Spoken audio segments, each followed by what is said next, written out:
Peace, peace, peace. Salute, salute, brothers and sisters. This is my first YouTube live stream. I just wanted to check in with the family, see how everyone's doing. Um, Bear with me as I get used to doing this. This is my first live on this channel, and it's long overdue, to be honest with you. So, um, we'll just wait for folks to populate the room. I had a few thoughts about what's going on in the boxing world, but this is exciting. So this is something that I think I'm going to continue to do. Not that I think, I know. I'm going to continue to do this as I get used to how this works with StreamYard and um, I think I could see when folks populate. I don't know. We'll see. We'll see how this really works. To be honest with you, so um, it's going to be interesting for sure. So and it's Saturday afternoon, so I know folks are busy. Folks are. I don't know. How do I sound on the mic? Let me know when you come in the room how the sound is. I want to really know how the sound is. To be honest with you, I want to make sure um, I don't sound crazy on the mic. That you can hear me clearly. Um, it's Saturday afternoon, evening. Folks got stuff to do, but I figured I'd chime in. I think there's some boxing tonight. I think Golden Boy is doing some boxing. I'm not exactly sure who's fighting, but I wanted to talk about Devin Haney versus Rolly Romero, May 30th at MGM Grand. That's really why I popped up on the live. So for all intents and purposes, we know that's a done deal. I don't know if you guys are active on Twitter, but I saw Bill Haney. I think he tweeted something saying Las Vegas, and that was it. Like a Las Vegas and a money bag. Rolly Romero. I saw Rolly Romero basically confirm on one of these boxing channels, MGM Grand, May 30th, which is Saturday night. So, the whole week is the grand arrivals, weigh-ins, press conferences. I already know I'm going to be in Vegas. I mean, I go to Vegas a lot, but I'm not in Vegas currently. And folks coming in the room, let me know how the mic sounds. I really want to know how it sounds. I want to make sure this sounds good on the replay. And like I said, bear with me. This is my first time doing a live on the StreamYard. And this is usually the best asset to use. But yeah, I wonder if I see any. Okay, I guess. Yeah, we'll see how this works. I don't know. Unless I go on to YouTube. Let me see what's going on YouTube. Because I'm trying to see, like I said, bear with me to how I figure this out. I want to see who comes into the room. Let's see.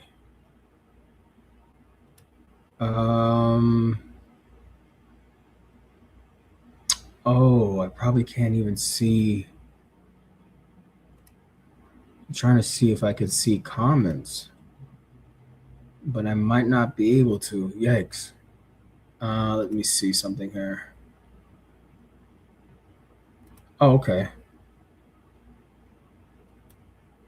Let's see here. Will this show up on... Let me go to my YouTube channel. I wonder if it shows up on the YouTube. Okay. Oh, yeah. I see it on the YouTube. Okay, we'll just try it. No, that's not going to work.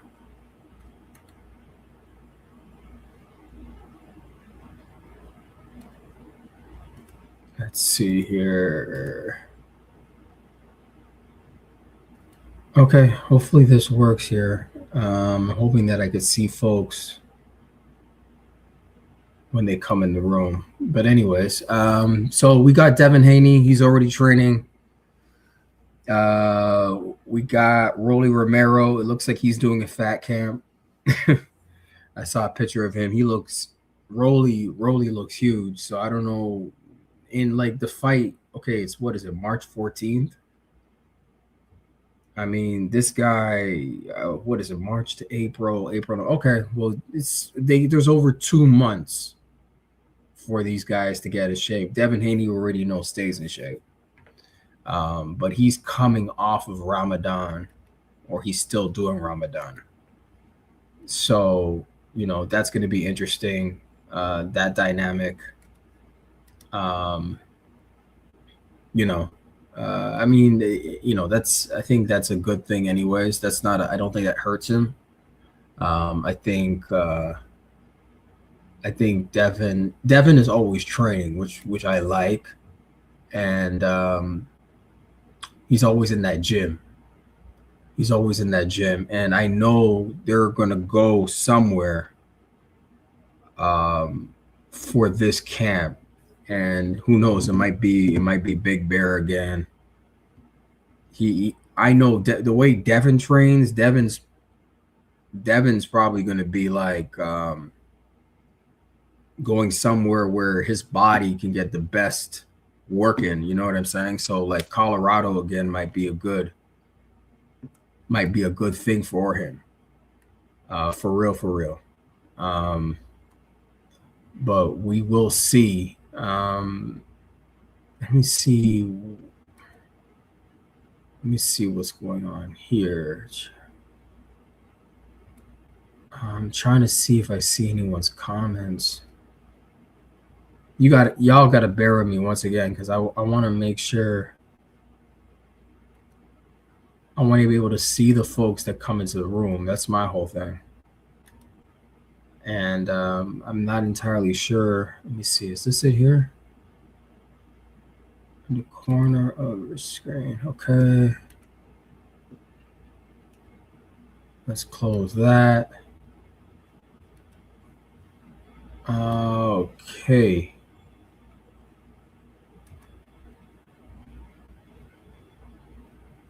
Nope. Comments. Okay. Let's see. Directly on your stream, please note that sound. Actually, let me try something here.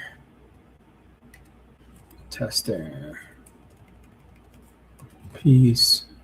Salute. Let's see. Oh, okay. Oh, perfect. Okay, now I see how this goes. Okay, cool. So comments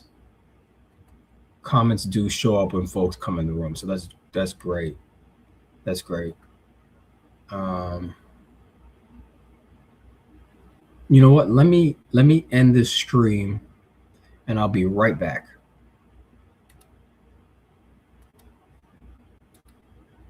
Oh, hold on 1 second. Okay, yeah, I think peace and blessings. Sister Cam, how are you? Peace and blessings to you, family. So good. How do I sound? Because I want to make sure that the sound, this is my first live, sis. I want to make sure the sound is good. So when I go live, I can just keep these settings. Let me know how I sound. That's really important to me. I want to make sure folks can hear me when I'm speaking about this. But yeah, we were talking about Devin Haney versus Romero, May 30th at MGM Grand. Thank you so much, Chris. It sounds good. And Chris, okay, thanks so much, sis. I wanted to make sure the sound was tight. So like I said, this is my first live. I'm going to definitely be more regular with it, but I don't want to interfere with the family and what the family is doing, during their slots. Everyone's sort of got a time slot, whether, it's LDBC or, LDBC affiliate, but not necessarily LDBC, but, folks that are allies with the I'm just very aware of the times. And I know no one really goes live on a Saturday afternoon.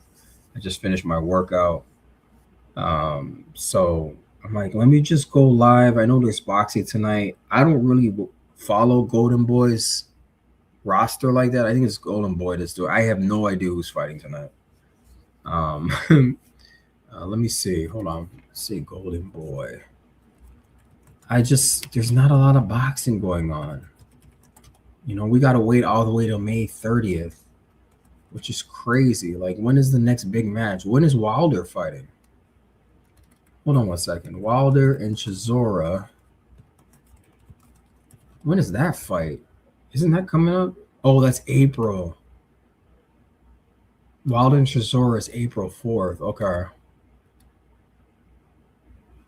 Oh, that seems like an eternity. Yeah, there's not a lot of boxing going on right now. There's sort of been a lull.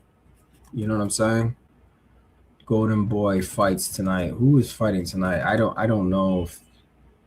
Golden Boy. Okay, yeah. Oh, Arnold Barboza. Okay, you know what? I don't know if the family's gonna go live with that, but yeah, Arnold Barboza Jr. and Kenneth Sims. I'll watch that. 8 p.m. Co-feature WBO WBA strawweight champion Oscar Collazo versus Jesus Hero. Okay. Undisputed title, but undisputed women's flyweight champion. Oh, Gabriela Fondor versus Viviana Ruiz Corredor. Also feature Alexis Roca versus Joseph Diaz Jr. Okay.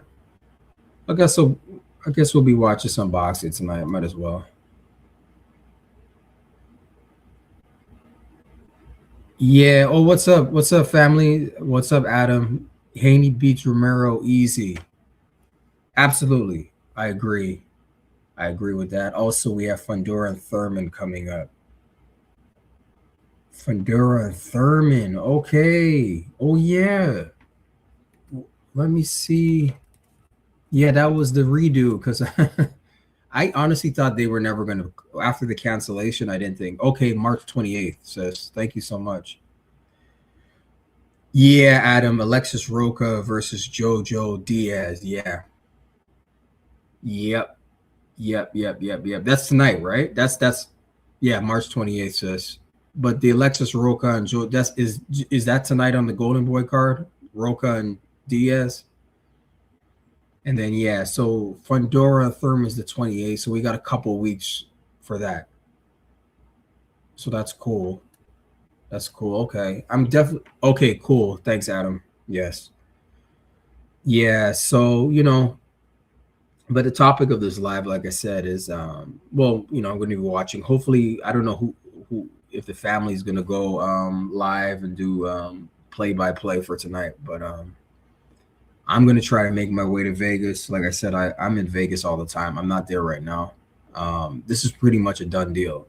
May 30th, Devin Haney is the WBO 147 champ, and we know Rolly Romero. And now the thing about Rolly, he's a funny guy because he's been ducking Devin this whole time.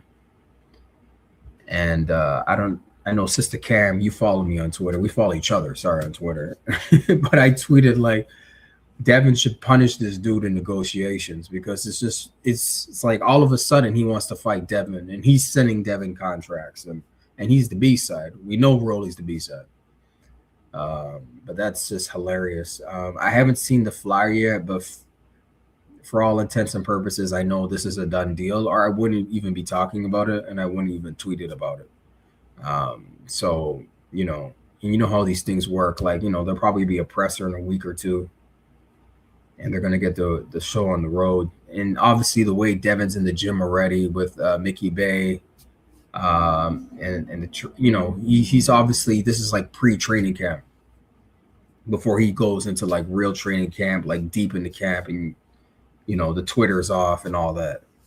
So I'm really looking forward to this. I'm glad it's in Vegas. I was excited about it in the Barclays, but it's cool that they switched to the Vegas. I got no problem with that. Oh, by the way, family, if you want me to share a link, let me know. I gotta figure that out. And we could talk, but let me know if you want me to share a link and you want to hop on and just talk about whatever we need to talk about. No, that's not the link.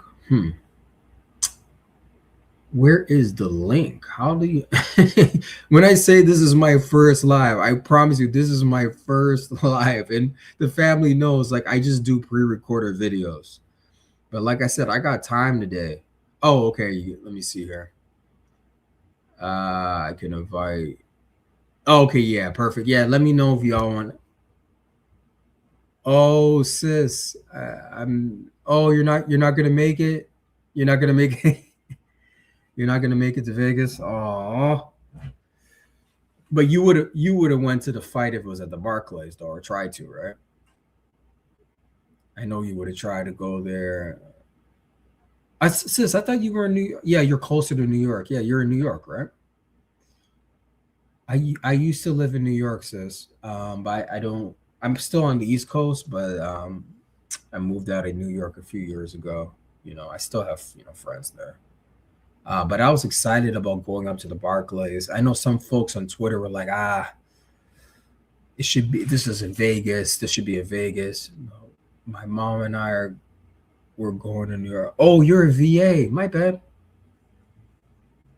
Oh, you were gonna go with your mom. Wow. Wow, wow, wow, wow.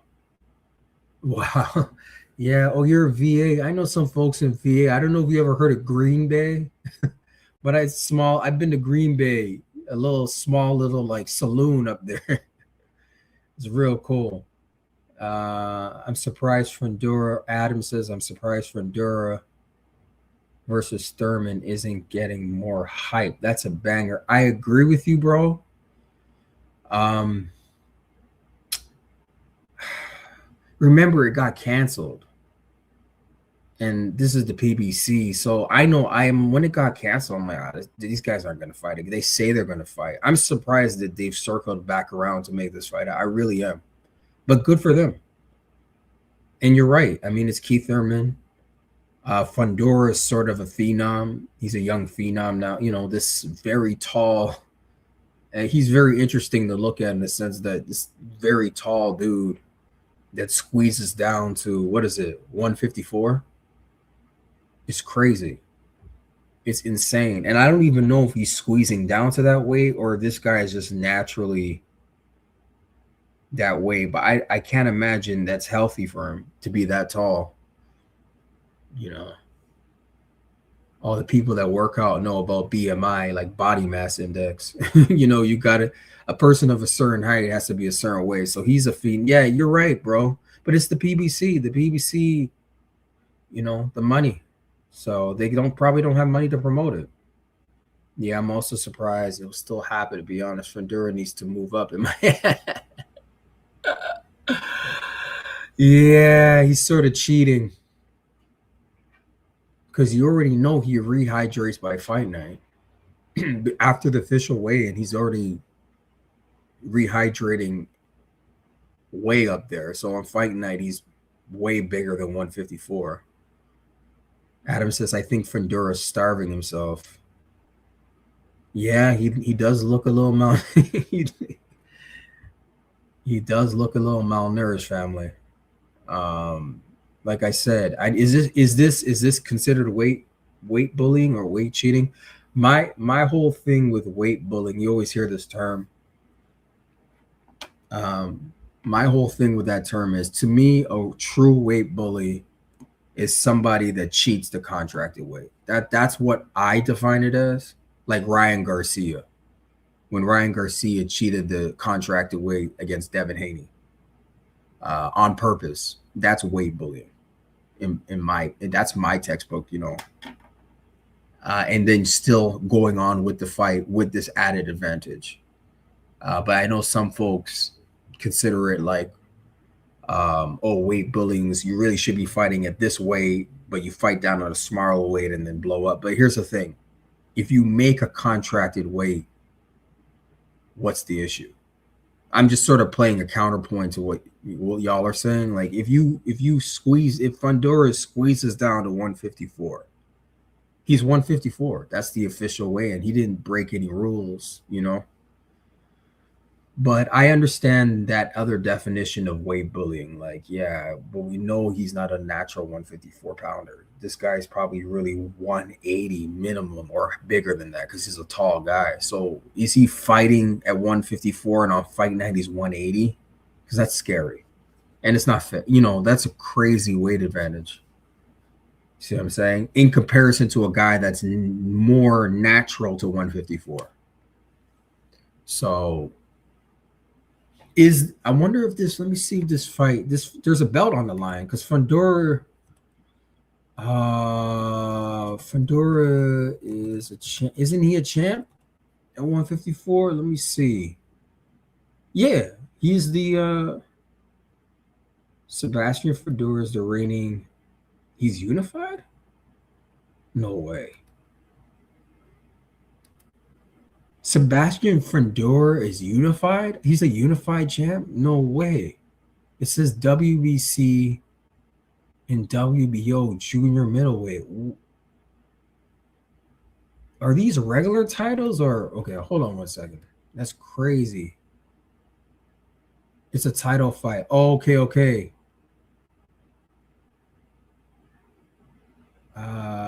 He's known as towering opponent, 6'6.5". He's notable, tallest fighters.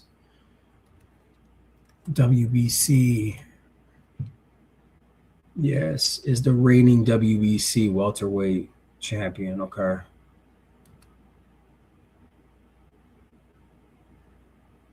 Yeah, interesting. What's up, Jim? Oh, sorry, Jimbo Boxing Club. Hey, how you doing? Salute to everyone in the room. Sister Cam, Adam Hurley, Jimbo. Yeah, like I said, I just figured I'll do a live. Saturday is always a weird. Well, it's pretty late I'm on the East Coast, so it's like 5 something in the afternoon, evening here. But family, I'm going to definitely go live more often. I think this is a better way of just getting out there, and if I have something on my mind, if y'all follow me on Twitter, it's at Respect Ring News, Respect Ring Media LLC. You'll see me on Twitter. I'm very active on Twitter. I share a lot of things on there, but the YouTube I want to definitely build up and get the family in the room to talk about boxing. Today is we're just doing some boxing talk. I'm excited about May.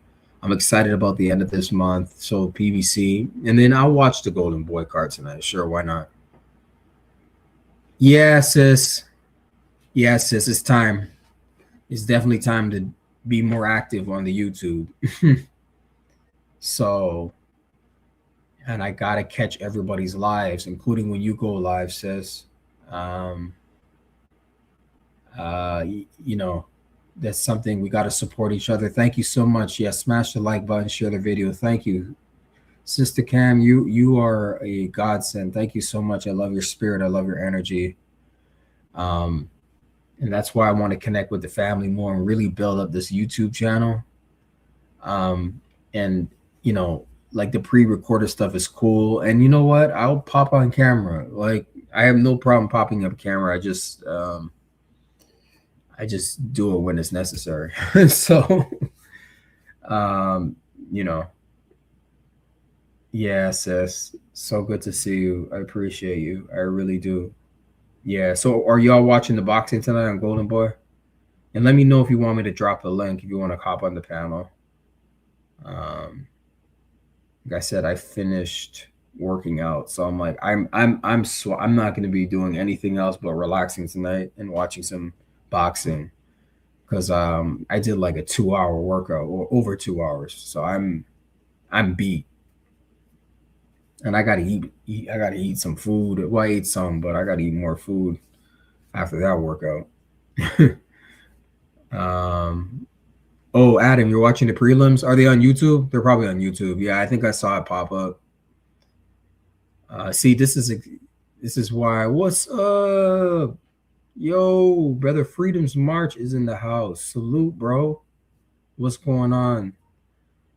Oh, bro, please accept my apologies. I've been active, obviously, but it's my things have changed. I've been moving around a lot, bro. And traveling. So it's hard, like in the mornings, it's hard for me to catch anybody's shows, like anybody, Drew Titan or 7-8, or like I catch BF in the evening, but even then sometimes I don't come on time because it's my schedule right now. Yeah, bro. But you're gonna, yeah. Thanks, bro. Yeah, you're gonna see me more often. Like I said, I'm gonna pop up on these. I'm gonna do these lives. It's time to really. Spring is coming. It's like I really want to get more active with the YouTube and build up the YouTube. I spend way too much time on boxing Twitter. It's just the Cam knows. Oh man, boxing Twitter is just it's too much. Y'all got to get on there if you're not on there, but it takes up a lot of time. And I've done a few lives on the Twitter. I have done a few lives on the Twitter, but boxing Twitter can get messy. I saw Devin. Devin was going back and forth with is he still Devin was going back and forth with what's his name? Schofield's dad. Schofield and them. Oh man. That was crazy. What did he say? I see Kid Austin father said they're going to sue me. My baby mama would love to have some of his money as well for defamation. Ain't he the same one talked about me suing Tenderman? let me repost. Devin is okay. That's how you know Devin's not in training camp right now. He's training, but he's not deep in camp right now. He's not deep in camp, even though he's got a fight May 30th. He's gonna lock in. He is locked in. But the fact that he's on Twitter, because I know when Devin's in camp, he's not on Twitter like this. It's hit here and there, but it's not like So who knows? Who knows when he's gonna actually let me just share the link. I'll just actually, like I said, just bear with me on, like, I'm literally going live for the first time. Yeah, so I'll just yeah, Auntie Schofield lying and crying. Oh my god, this guy is a mess. Yeah, I just shared the link if you guys want to pop in. Yeah, this guy is a mess. This dude, like, and I believe what Devin's like, he controls. I remember one time Schofield's dad said he doesn't allow his son on Twitter, or he controls his social media or something. Did you guys hear that? He controls his son's social media. So if you control that, what else are you controlling? Because Devin had tweeted last night about him controlling his bank account and stuff too. I mean, that's not far fetched. Yeah, brothers, freedom. Yeah, Freedom's March. The Schofield's always seeking attention. That's all this is. That's all this is. They don't fight nobody, or they cancel fights. Telling me you had an opportunity to fight Shakur Stevenson and you pulled this bogus hospital thing. That's crazy what they did. They faked him dying. Oh, you heard that too, sis? Yeah, I heard he controls his social media. He doesn't allow his son on social media or something like that. I don't know if that's changed, but yeah, it's just attention seeking, and you guys have no intention of ever fighting Devin Haney, so I don't know what all this barking's about. They have no intention of fighting anybody of substance. Right. Like, you lost all credibility when you pull out of fighting Shakur Stevenson. I mean, I couldn't take them seriously after that. Because that would have been his biggest name on his resume, even if he lost. He would have got mad respect from the boxing world for sharing the ring with Shakur Stevenson, who was a master boxer. We can say what we want about Shakur's out of the ring stuff. But Shakur is a pound. In my estimation, Shakur Stevenson is a pound for pound fighter, and he is on the pound. Even if whatever ring says, I think he's a pound for pound fighter. I think Devin Haney is a pound for pound fighter. Obviously Usyk. I'm not big on Inoue. I know he's on there. I'm not big, like, personally. I just can't get into the Inoue hype. And I'm not even hating. I just see a lot of hype around him. But fine, he's a pound for pound fighter. But there's some dudes on there. I don't know, like this pound for pound list that Ring's been putting out is real political, and I want to know how they make these determinations because, like, I don't get it. I really don't get it, man. Like this is the boxing politics that we should have less of. You know what I'm saying? Um, but yeah, I just feel like right now there's like a lull in the boxing world. So I mean, we got Fundora and Thurman, that's great, but nothing really. Okay, I am excited about Wilder though. It's next month, but I am excited about Derek Chisora and Wilder. That's going to be to Derek Chisora's last fight. I don't think Chisora is fighting after that fight with Wilder. I think that'll be his swan song. He's out, and it might be Wilder's last hurrah too. I know he was supposed to fight Usyk, or Usyk was supposed to fight Wilder. What happened with that? What the hell happened with that? Who's ducking who? Like, it sounds like Usyk may have ducked Wilder, which is crazy. Because Usyk's about to fight a kickboxer. Did you guys hear about that? Usyk's about to fight a kickboxing dude. Um, I don't know much about the guy, but yeah. So I just feel like there's a lull right now in the boxing world. You know, like we gotta wait. Um, we gotta. Hey, Sister Cam. Can you hear me? Let me see. Sister Cam, are you there? I can't hear you, sis. Oh, Can you hear me, family? oh, sis, I can hear you loud and clear. I can hear you. Amazing. I said, this is my bro's first live. And I said, I'm going to go ahead and click the link so that way he can, figure out how to do all those things. That's all I wanted. Oh, you were so you were so kind. That's so kind. Thank you so. That's why we love Okay, you, bro. sis. Thank you. I'm going to jump back in that chat, though, because y'all already know how I am. All Yeah, right. no, Bye. I appreciate you. Now I know because I love. Thank you so much, sis. Of course. All right. Bye. Okay, peace. Yeah, so now I know how this goes. And like I said, like I remember Brother BF was saying, it's like, man, at Brother Freedom's March, if you're still in the room, I remember saying, man, y'all brothers got to put yourselves out there more. And I think this is what he meant. I mean, you go live all the time, bro. But I wasn't doing the live thing. So I appreciate Sister Cam coming on and showing, just so I know how it's done. And you know what's hilarious? I didn't even share this live yet. Oh, you heard that, right, sis? Yeah, he said that months ago. He's like, I don't know why these brothers don't put themselves out more. They got stuff to share. I got a website, respectringmedia.com. Like, that's where I post whatever. I post all my stuff there, articles and what have you. And you know what's hilarious? I didn't even share this live on my Twitter.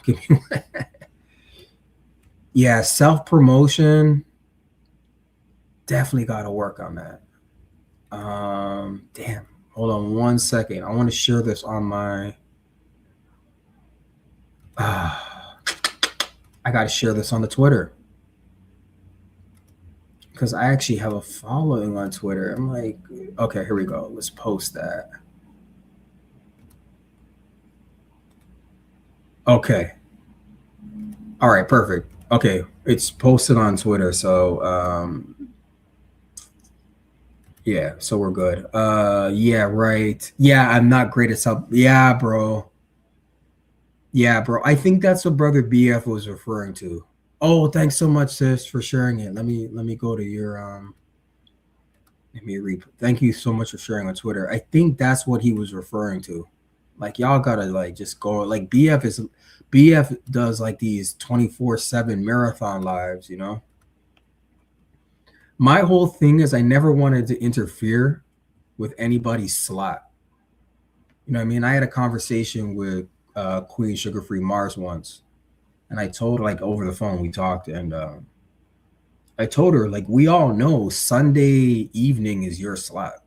You know, like like 6 o'clock p.m. I know, like, no one else is gonna go live at 6 p.m. You're crazy if you do, because Sugar Free Mars is on at 6 on the, you know.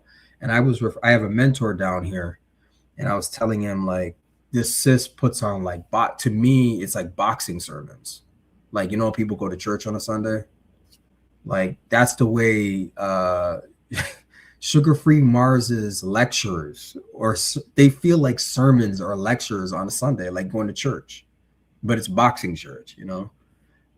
So that's her time. Yeah, exactly. Yeah, yeah, sis. That's her time. And I told her, like, claim, like, that's your time. We all know. We all know that's your time, sis. Yeah. You're good to see. Good to see you.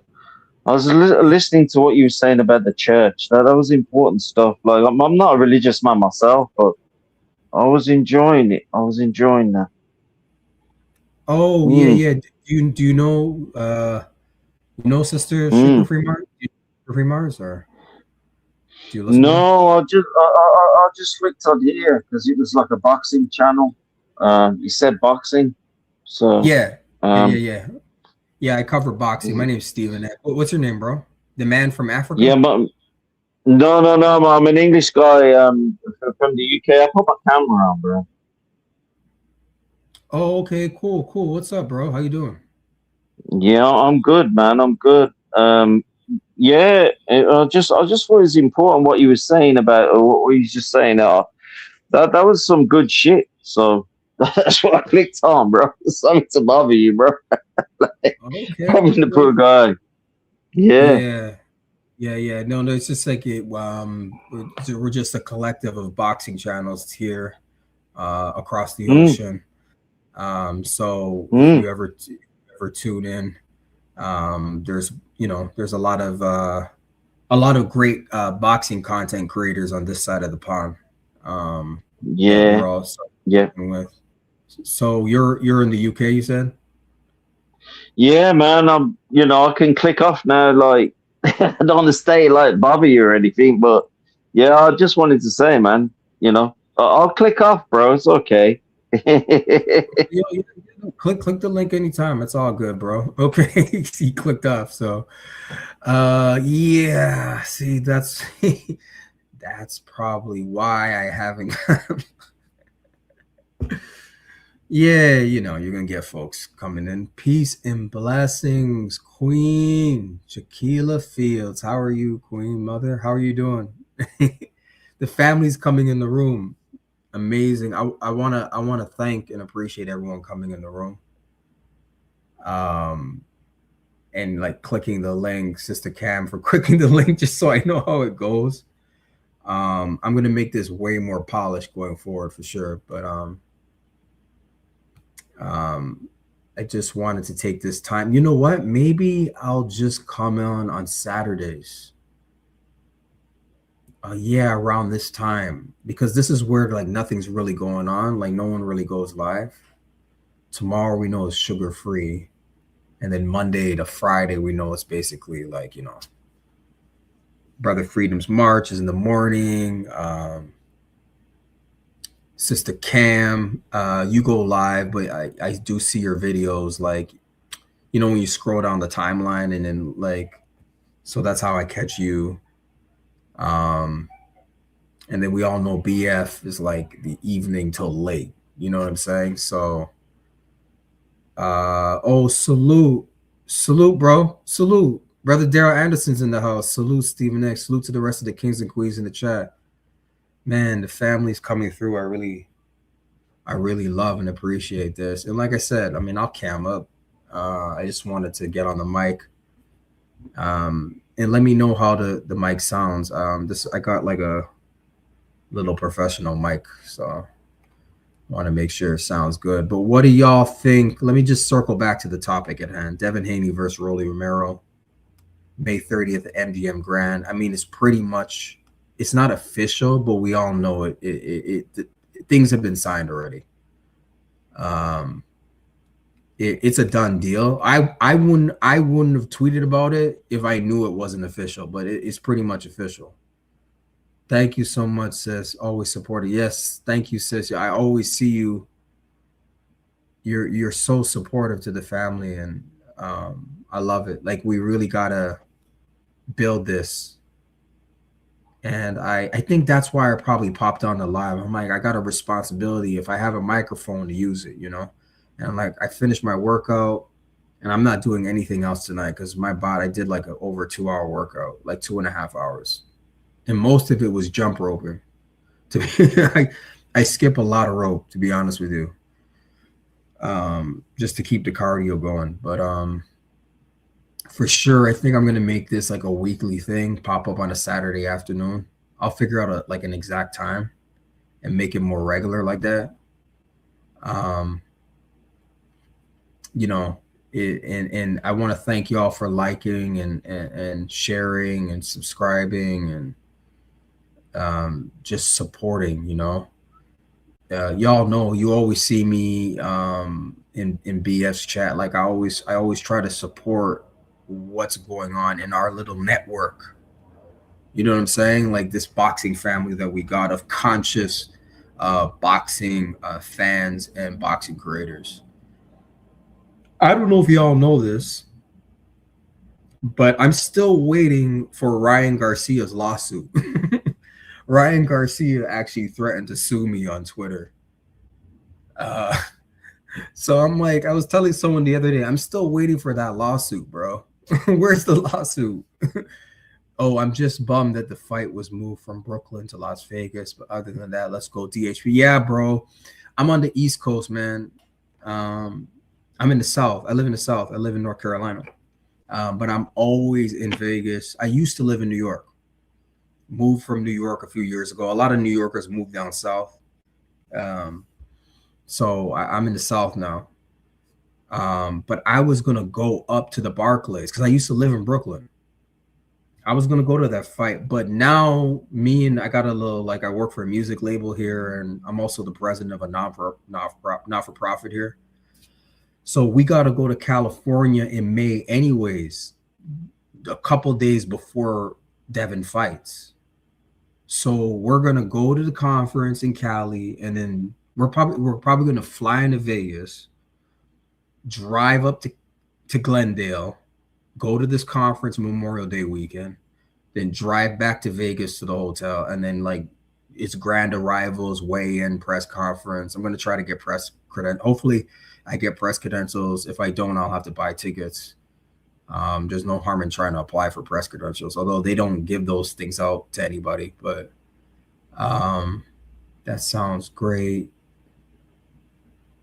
Oh yeah. So yeah, sis. Oh, Queen. I was just Queen Sugar Free Mars is in the house, folks. Sugar Free Mars. I was just talking about your Sunday slot. Sis, this is my first live. I've never gone live. I've only done Twitter Spaces before, but I've never gone live on YouTube. But I got a mic, so I'm like, let me just use this mic. I finished my workout. I got nothing else to do. There's like some boxing on tonight.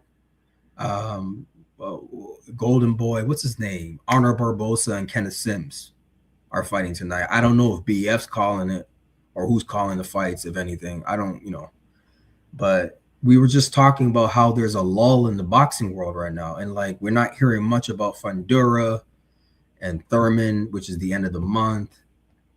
Wilder and Chisora is fighting next month. It's just, I feel like the next fight is just Devin Haney. We got to wait till May, the end of May, for like a big fight.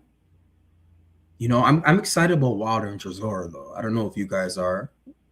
And obviously we're going to watch Keith Thurman and Fundura. Actually, let me drop the link again if anybody wants to come on. I'll just drop it again. I don't know. See, I don't even know how to pin it. Sis, tell me how to pin it. Someone tell me how to pin the link. Hold on. Is that it? Okay, yeah, that's the link if anyone wants to hop on. Yes, Queen. Like, don't you feel like there's a lull right now? Like, I feel bored. Like, I don't know, like, I'm not like, what's going on in the boxing world right now? Yeah, it's kind of dead. Yeah, brother Daryl, it is. It is. And this is why we say Devin's the fit. I only really get excited when Devin's about to fight. I even get excited when okay, you should be able to right click and see an option in King. Okay. Okay. Let me see. Let me see if I click here. Yeah, because I want to pin it. Yeah, this is like it's Queen. This is my first live, and I'm using the StreamYard. So I'll figure that out. Right click on the. I don't know where to go, and I'm good with technology, but this StreamYard thing sort of new, so I'll figure that out. But yeah, brothers and sisters, I feel like I feel very bored. The problem is there are a bunch of fighters that can make great fights, but they refuse. Thank you. Like, what do you think about Shakur and Tio last month? Or was it 2 months ago now? Like, I didn't really get excited till that, like for that, and then I'm like, of course I was gonna watch it, but I swear on everything holy, I fell asleep by round 9. I legit fell asleep around 9, and I woke up and the fight was done. Like Shakur style, like no one. People say Devin Haney. Devin Haney is not boring. Devin Haney is not boring. I don't know where people get that from. Devin Haney is a disciplined fighter, but when he gets a chance to jump on you, he's gonna jump on you, like he did with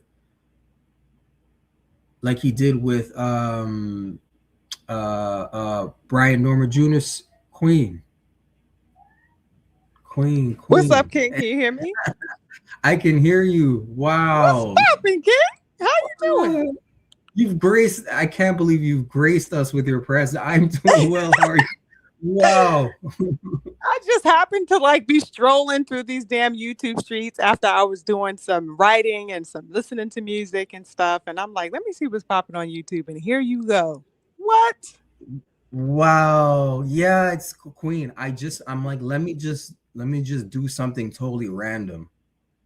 Wow. Like, this is not in my DNA, I promise you.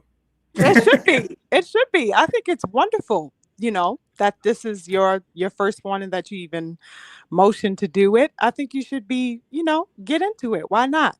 Why not? And I got this microphone. I was going to give this microphone away. I'm not even lying to you. I'm like, Really?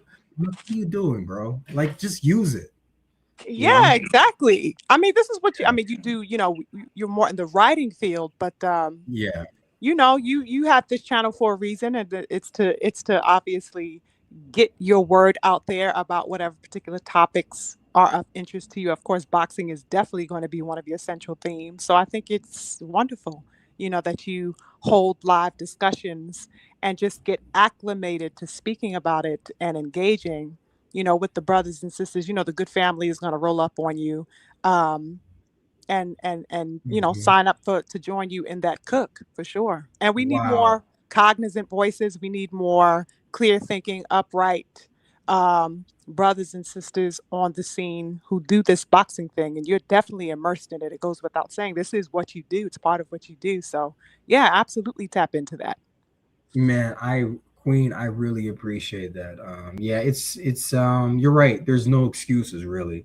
And I was saying earlier, I don't know if you heard it months ago, Brother BF had said on his live to Brother Freedom's merchandise, like, I don't know why you brothers don't put yourselves out there more. Yeah. He's like, you guys are not promoting yourselves enough. He's like, because I got the website and my writing. Yeah, I guess I'm a writer. So You know, um you're a writer, but you also do commentary. You have a host of videos that I've seen you yep. do over the past several months, specific little, even if they're short little Yeah. commentary pieces. Mhm. You do the same thing, that I have done, right? Which is like put little, um, pieces of commentary out, just touching on specific topics in boxing. You've done that. So I think the Yes. live aspect is just another addition to what you've already begun doing with your commentary. Right. It's just an addition. It's just Exactly. an enhancement. Exactly. Exactly. Yeah. Yeah, yeah. I'm so glad we're talking because we remember we had talked a few. We've been busy, but I know we I talked. was thinking about you the other day. First of all, I feel Yeah. so rude. Hold up, I got to salute the family in the chat. Excuse me, Yes. you guys. Yeah. Because when me and the King Stephen get to talking, we tend to really dive deeply, right? Yes. Yeah. Excuse Yeah. me, to the brothers, and salute to my beautiful sis Cammy Cam. Salute to the Queen Mama Love, and infinite blessings to my twin Daryl. I gotta show and extend big love to Yes. the, you know what I'm saying? That's the family. You know what I'm saying? We That's the 10 toes with each family. other. Yeah. That's my family. So excuse me, you guys, for not saluting you a little bit earlier. But infinite blessings. It's always lovely to see y'all. Salute Yeah, to the King Stephen. family. I was Yeah. thinking about you the other week, I want to say. Things have been a little bit hectic on my side. And I know that we had planned to convene on something creative, right? A creative discussion that we wanted to that we thought was kind of perfect to do within February, of course, Black History Month. But time did not allow for that on my part. So I definitely apologize for that. But I Oh, did text you, no when was that, need a to few weeks ago? apologize. Yeah, no, there's honestly, no, I didn't feel any way. Like I said, Queen, you're a New Yorker. I used to, I'm like, life gets hectic over there. You know what I mean? I Yes. was saying, I used to live in New York. I moved down to North Carolina because, like, New York is its own thing. It's its own microcosm of a macrocosm of a damn everything else goddamn cosm. It drives you. That's why I'm trying to get my ass up out of here at some point. I'm Yes. trying to like get out of New York life. It's crazy. But yeah, Yeah, I we remember you definitely, telling me about definitely that. are going to link up. Like I said, it's my mission to link up with the brothers and the sisters that I really, really, really do this connection thing with, that I have a real connection with, which is yourself, which is the my comrade Coach Hudson, and me and my beautiful sister Cam also want to do something collaborative as well. So it's important for me to stick by those that radiate realness, that radiate uprightness, and Uprightness, yes. equipoise of mind, equipoise of character, and that's important to me. So I want to always stay as close to you guys as possible. So I chose you guys specifically. That's why I reached out to each of you individually, because not only do I deeply resonate with you guys just in general, right, before we've even met each other, but I feel like your perspectives align with mine, and I think it'll do wonderful justice to the YouTube space, to see these types of collaborations in real time. You know what I mean? Whether it's Mm, boxing or whatever else. yeah. Oh my God. Beautiful. Yes. I did an interview down here on like local Charlotte, like radio thing. Okay. And I was telling the host, like my platform, because she was asking me, "Oh, what's your favorite fight?" And I said, "Listen, my platform is deeper than like my favorite fight. It's deeper than boxing." And I think I was telling that to you. Like I feel like, and that was remember I was saying our February discussion. I'm like, I Yeah. feel like, because like music and culture and arts, like I just feel like it all connects. Like if Yeah. you take a figure like Muhammad Ali. I know BF was talking about him yesterday, or Yes. like he was more than, like, it's not just boxing. Exactly. He was Exactly. he was fashion. He was black excellence. He was Yes. Oh my goodness. Yes. like he was a Actually, beautiful the man. King BF was like, he was really, really I was really galvanized about BF's live yesterday. Um, it's something about when he gets to sitting down in his seat, like in himself, and like really planting his feet and talking about some boxing. I don't know Oh, what it is, y'all, but BF be really, really like inciting me. He's so special, and he's such a historian. I love when he plants his feet and really, really, which he does often, right? But then there are special moments that he gives us where he really sits down and he doesn't entertain any of the, because he's always bombarded with all types of distractions and trolls and, yeah, I mean, that try to drift his attention away from the center of what he's doing. But when he really, really focuses in and really hones in on a topic like the one that he did in his show last night, oh my God, I thought it was wonderful. And to your point Yeah. about Ali, I also love that portion, where he really brought out the purpose and that there is a source, there is a blueprint that we can go to, that we can reference in boxing. And these young brothers out here like Shooketh Shakur Stevenson, aka the Shook One. Okay? That's his new nickname for me, y'all. The Shook One Stevenson.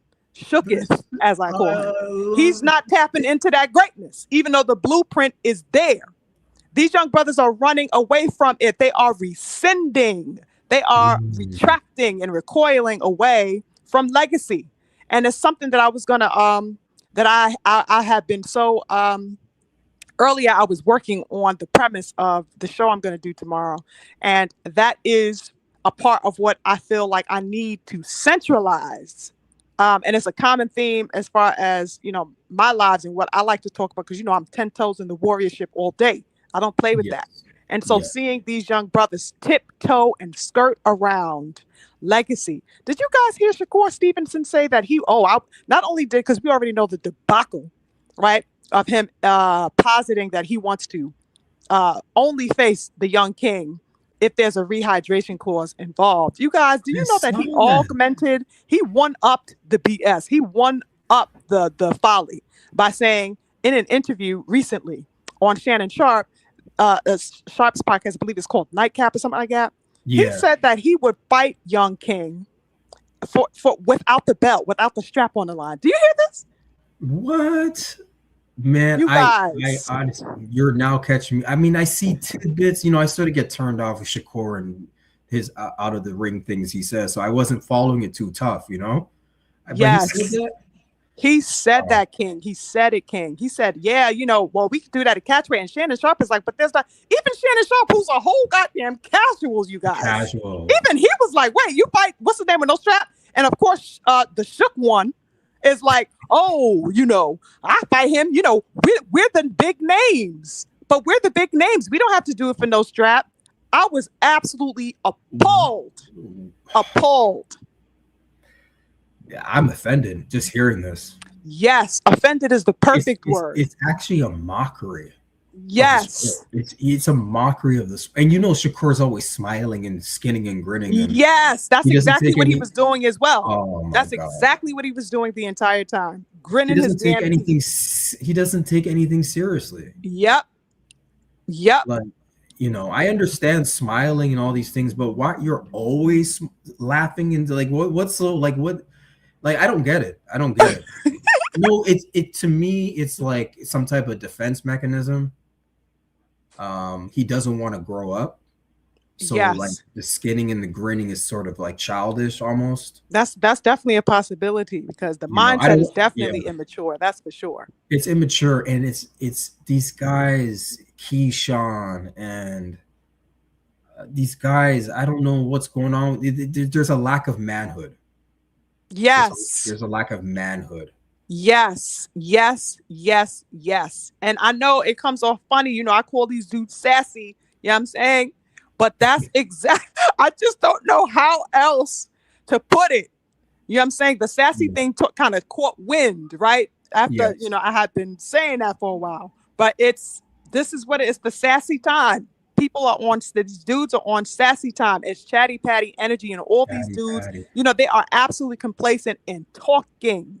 There is no action. There is no follow through. And so we see things like the clout chasing with the Keyshawn Davis. This damn dude is over here fighting Blueface. He's a streamer now. He's getting dollars off streaming. I did hear about that. That's crazy. It's absolute insanity. These types of things I'm sitting back looking at and engaging with over the past few weeks. I'm like, what is going? Weren't you just calling out Devin?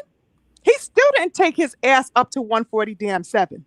Right. The president of the WB, he exposed him. The president completely exposed him, so that he is not officially installed at welterweight, even though he went on an absolute clout chasing tour. every mountaintop he's calling the name of Devin Haney so that he can garner every ounce of visibility that he can, so that he can go ahead and go promote a streaming platform where he's going to be fighting a rapper. Oh man, It's a mockery. It's a mockery. It's mockery. It's mockery. And you see, these guys think they can be Ryan Garcia. I think this is the Ryan Garcia effect, in the sense because Ryan Garcia was streaming. Like, so Keyshawn's I never known Keyshawn to be a streamer. And then I saw him sitting down eating food with Ryan Garcia's cousin. I don't know if you saw, they were eating lobster. Are you serious? I didn't see that at all. After Ryan Garcia's fight against what's his name? Mario Barrios. What? Yeah, the same okay, there's a clip of Bud and Shakur backstage or whatever with Ryan. Ryan has the new belt and he's, getting through the arena after the fight, and Bud sort of checked his cousin. He's like, who are you? Or like, what do you do? Okay, yeah, I see that. Is that where Shakur was also backstage and he says, Ryan, you're not even that big. You're not that big. Okay, so I saw that, but I didn't see no daggone Keyshawn eating with the cousin. Well, Keyshawn went to dinner or something like that after that with the cousin. And they're eating my God. And but talking. I'm not even surprised, because we already saw Keyshawn and Shakur both on their knees for Ryan. Okay, just slurping away. So we already know that they have that damn history with Riri the racist any old goddamn way. Where I don't know, they feel like they have to kowtow to that man constantly. It's disgusting. They'll be cheerleading for him in the crowd. Did you see that at that fight with Barrios and Ryan? Cheerleading in the crowd. So I saw all of that. But yeah, they always on their knees for Riri. It's crazy work. Yeah, and see, to me, I think I honestly think they're afraid. How do I put this? Boxing is racist. It's a racist. Yes. And these guys, I think they legit fear the racist fan base in boxing, the toxic. Yes, I agree. And they don't want to be on the bad side of them, but they don't realize they don't like you anyway, bro. Exactly. The minute you're going to fight one of their fighters, it's Ryan, whoever that, That's right. They're going to boo you just like they do the young king, Devin Haney. Yes, just like they did Bud, just like they did, every other, I'm saying, Mayweather, even though, he was largely kind of seen as a, quote unquote villain. He kind of played into that, especially in the latter half of his career. But still, I'm saying, they did that to all the black fighters when it came to, them fighting an other, if you will. Right. Right. Yeah. Right. And the elite black fighter, they always boo because they know they're great. That's right. And it's envy. Absolutely right. It's envy. And I think brothers like Shakur, I don't think they have the right mentors around them.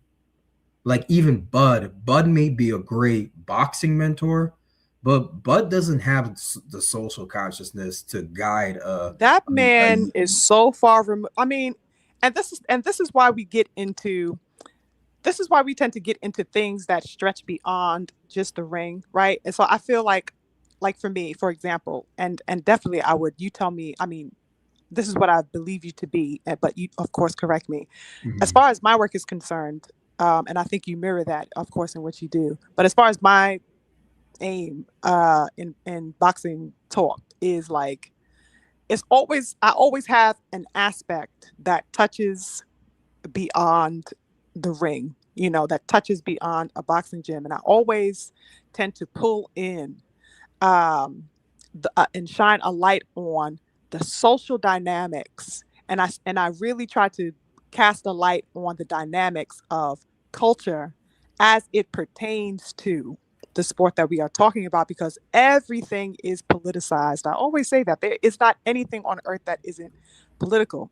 So, people want to be blind as if these things do not work in tandem within boxing simply because we are enjoying entertainment. That does not mean that there is no messaging that is happening to you as a racialized person, right? And so I think that these fighters,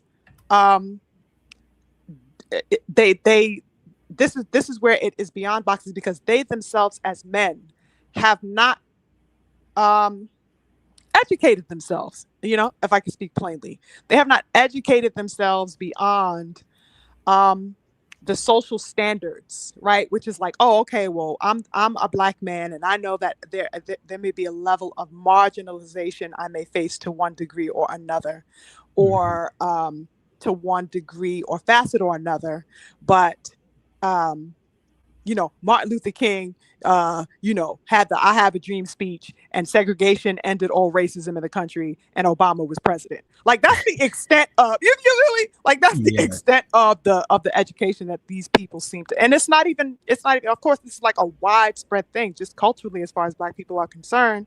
And these men, I think that even though they have amassed a level of success, it did not allow them or inspire them enough to become more educated as Black men who have amassed a level of visibility and stature, because I don't think that they care to do that. I don't think that they care to do further research just about their own history. Mhm. In the as far as boxers are concerned, let alone Black history in totality. But just looking at how Black boxers, if you want to start small, if you don't want to Right. tap into the whole Black American experience, because it is quite a gargantuan topic, right? That's nothing small. But if they Right. just simply just looked at the things and the struggles that Black elite fighters, Black fighters in general, throughout the history of boxing have gone through, um, and they began to understand it from there. Like, let's say they Mhm. wanted to begin it there because it directly relates to them as fighters, then that would be so much more uh, fulfilling for them if they just started from somewhere. Just looking at the history of Black fighters and what that history was. I And think what people they've also gone are very through.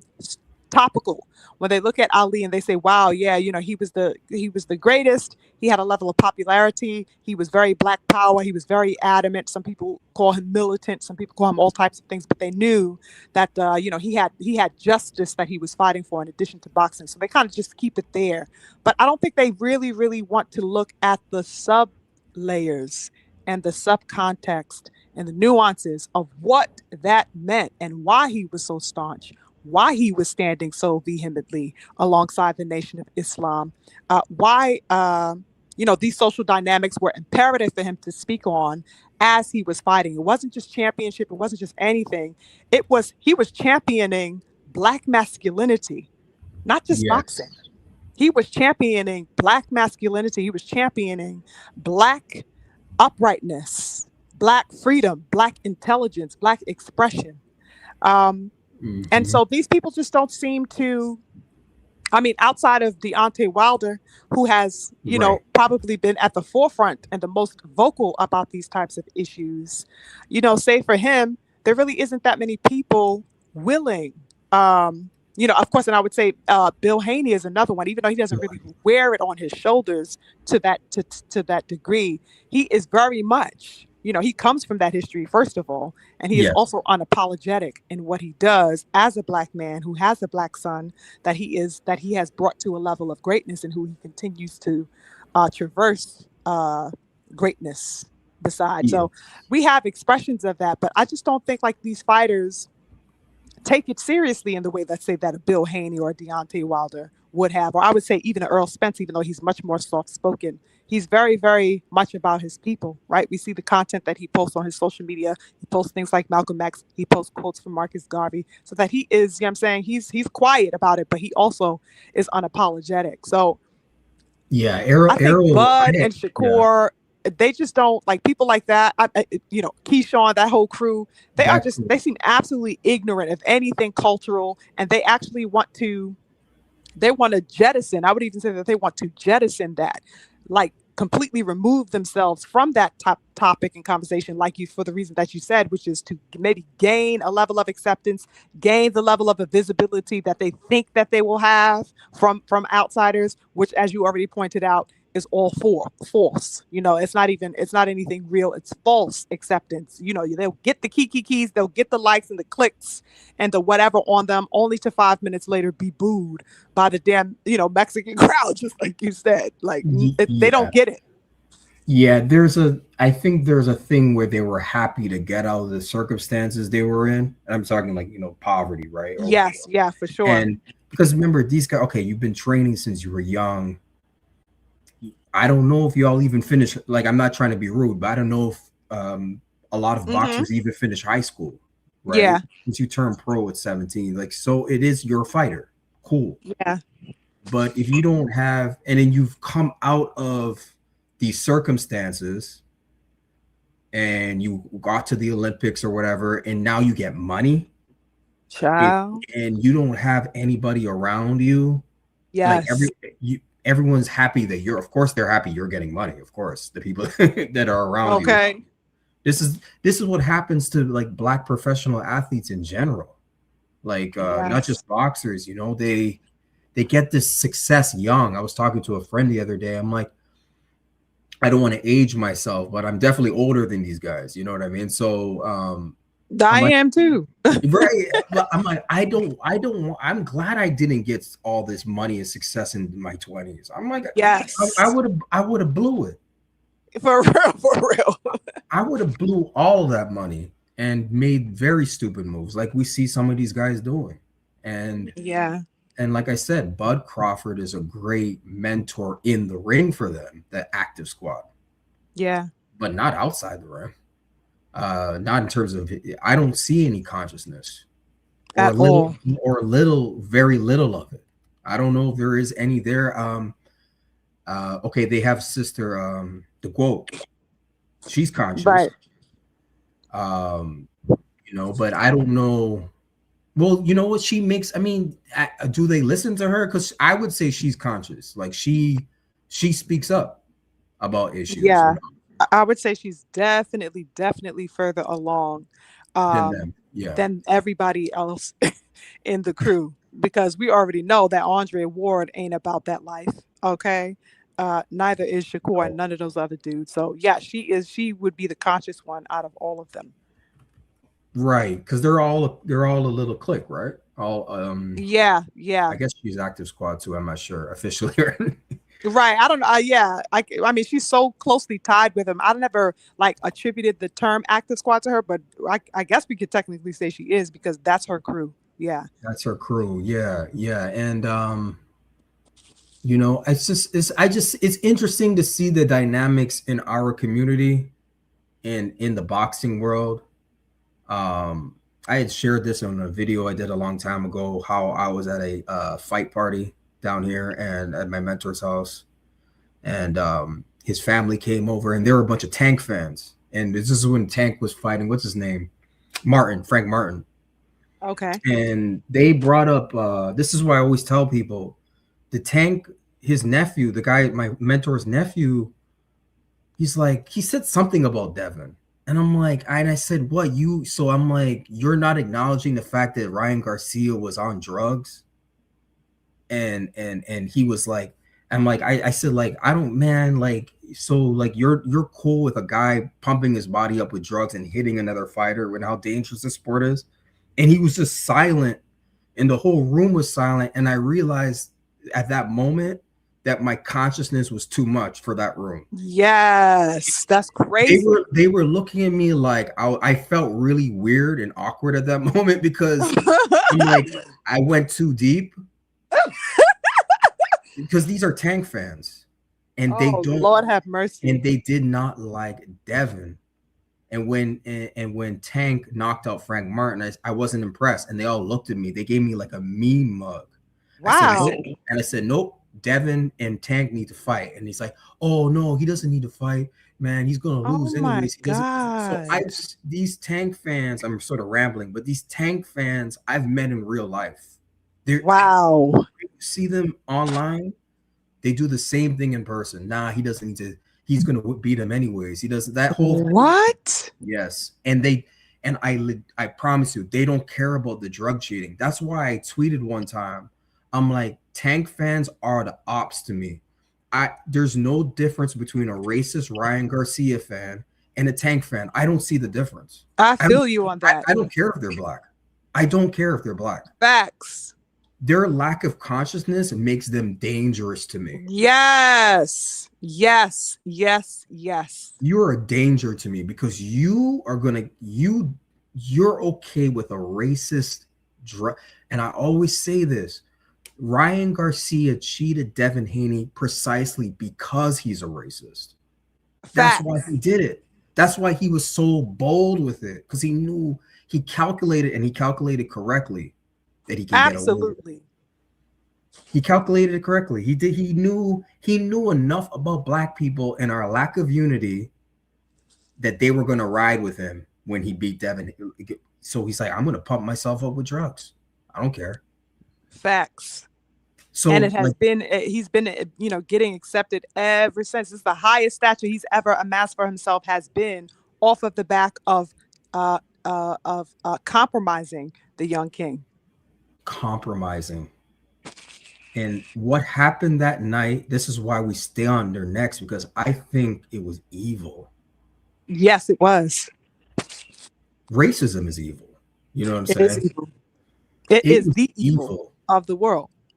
And did you hear 7-8? 7-8 said one time on his channel, he said he was there and he felt like a darkness. Like it literally, he said it in one of his videos or on a live. Really? Yes, he says he felt there was like demonic spirits inside Barclays Center. And he saw the faces of black people and they turned on Devin and booed him after he initially lost. Oh my God. And I felt that way watching it. I wasn't there. Yeah, I wasn't there. I watched it as well.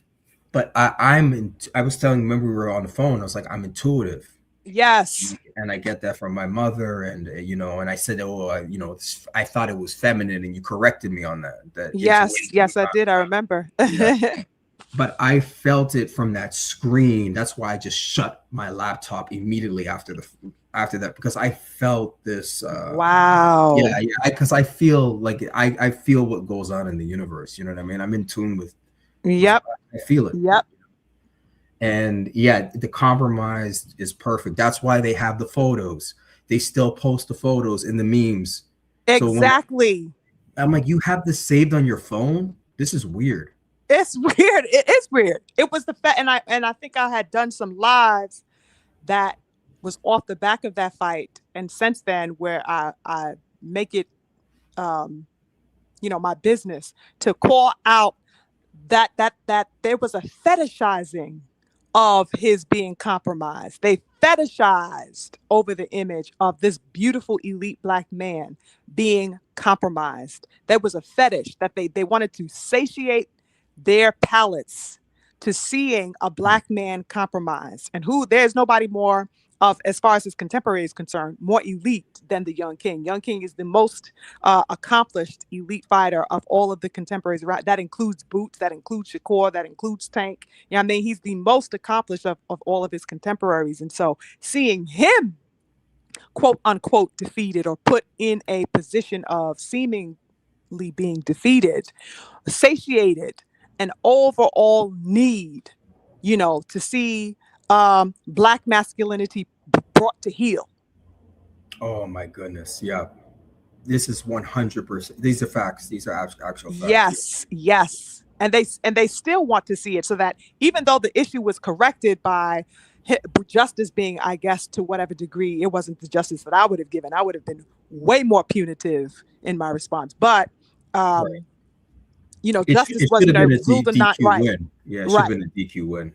Exactly. It was ruled a non-contest, and of course the the loss was removed from his record, so he saw justice there. But even since then, they still, there's still that fetish that they need to satisfy within them to see. That's why they say, oh, well, Devin, go fight Boots, before he even was fighting at 140.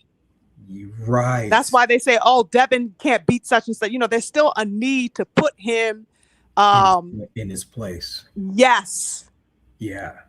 And that's what Ryan, to them, the visuals they have, this is why it's saved. So I'll write a tweet and then all the haters, you see them putting these, I'm like, y'all are losers. Yes. It's like, it's what, almost goddamn 2 years later, and y'all still walking around with this. That's why on my damn Twitter, I posted and reposted Riri's getting his ass put on the canvas. And I said, never forget.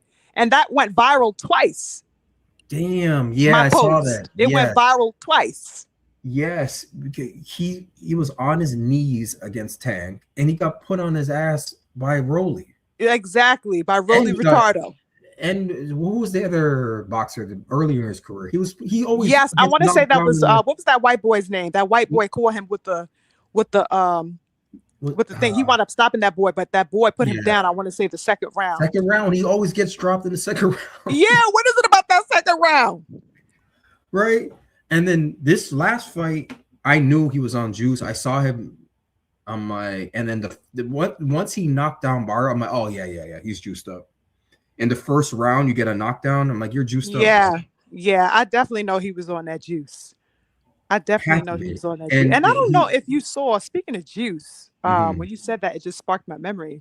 I'm not sure if you saw the video that the Beautiful King BF put out. This was, I want to say, yesterday, one of his morning grind videos, where he said in his opinion who he thought was on the juice, and he made the points to kind of highlight why it is that we see so much evasion happening when it comes to Young King.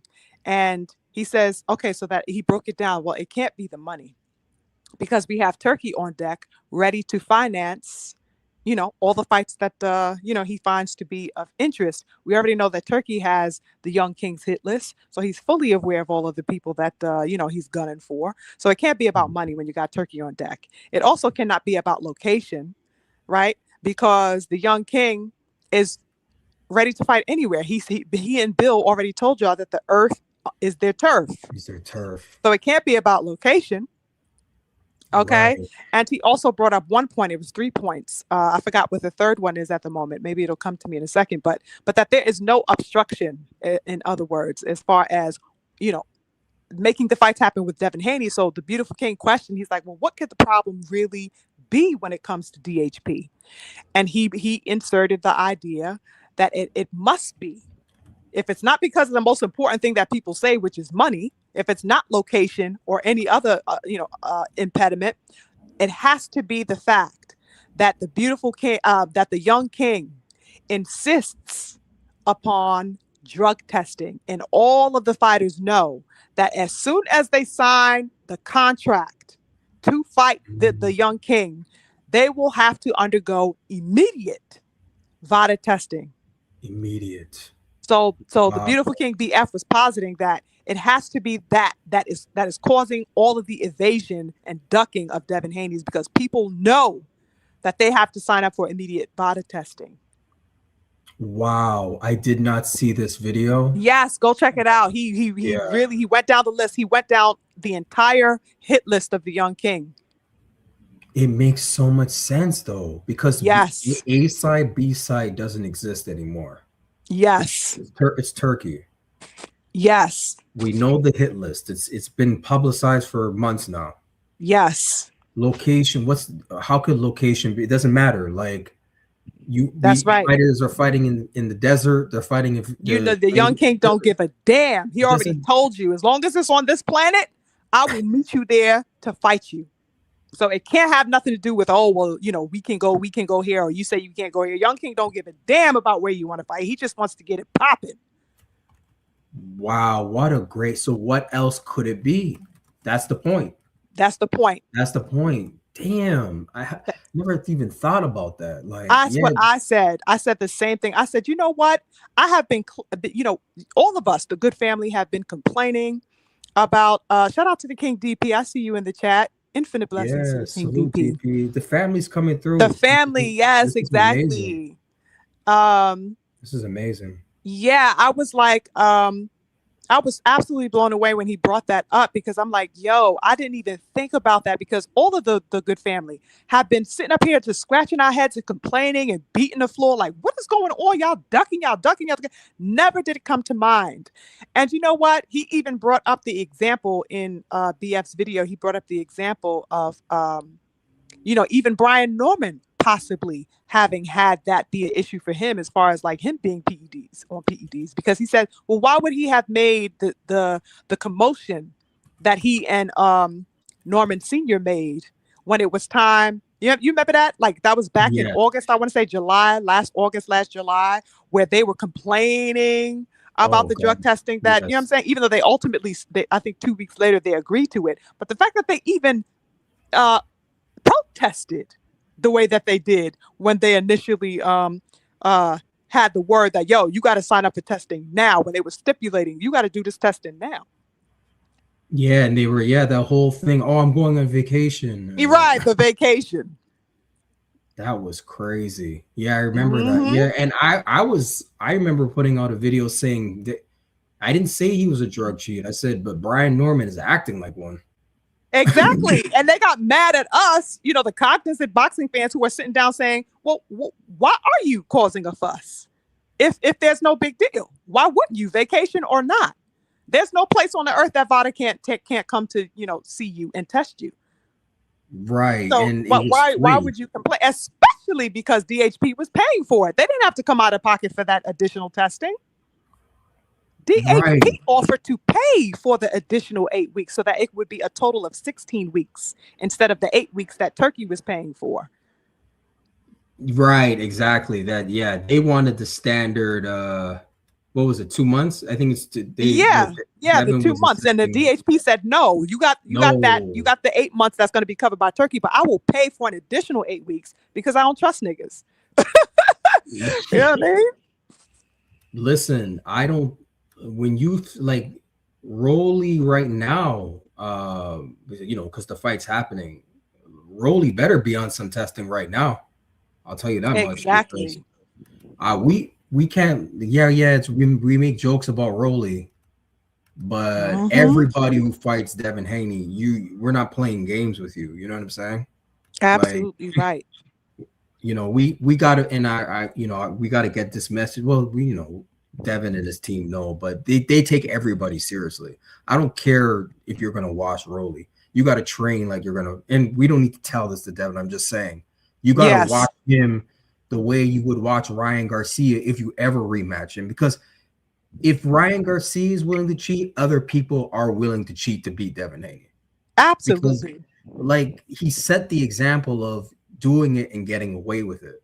You see what I'm saying? Exactly. And Exactly. these guys are chasing fame. It's like they're not even chasing the belts. Like Ryan cheated the contracted weight, but he just wanted to beat Devin. That's all He he just cared wanted about. to exactly. He just wanted to be Devin in front of the world, and that action, as he apparently knew, is what catapulted him to a level of visibility in boxing that he has never had before. Even when he fought Tank, nothing that he has ever done in his career has brought him the level of accreditation and visibility and acceptance than what he garnered from compromising Devin or attempting to compromise Devin. Amen. Yeah, he calculated correctly Yep. that. And because of that, I posit that, like, that just as you had already mentioned, Devin ought to treat everybody with that because Devin, I mean, not only do these fighters do the drug cheating and they pop dirty. I mean, we just saw Janet Beck, pop dirty, and of course he got stripped recently. But not only is this rampant in the sport of boxing, it's nothing new, the idea and concept of drug cheating. But what's more problematic as far as our black fighters is that there is a special emphasis placed on defeating us Yes, because we are the staple and the standard in the sport. Black elite warriorship is the thing to beat Black Elite Warriorship. because we dominate the sport. And so Devin Haney is at the helm of Black elite warriorship, especially now that Bud has retired. Yes, Bud is yes. So he's not even on the pound for pound list anymore. He Exactly. retired. Devin is the one that is at the helm of boxing. Whether people want to acknowledge that or not, as far as the haters, it is what it is. So Devin he was already a target because of what he was amassing and all of the success that and uh acclaim that he was getting as far as his stature and his resume and all of that. But Devin has to be very, very, very protective of himself, even more, as he gets older and as he climbs higher and higher heights, because he is literally at the helm of boxing. He's at the Yes. helm. He's at the pinnacle of that shit. As far as the younger fighters coming up, Bud is already left. Canelo's gonna be on his way out. Usyk is on his way out. You know what I mean? Mhm. Wilder, Joshua, you know what I mean? They're on the heels of retirement. So that Yes. he is the one of the young generation that is going to take the sport forward.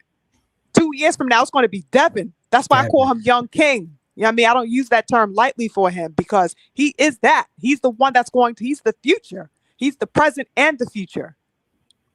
Do you So feel he like got to be careful.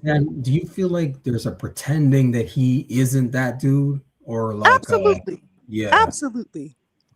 it's really weird. Like he's everyone knows his name, but they don't want to say his name, or if they do say his Yes. name, it's for clout.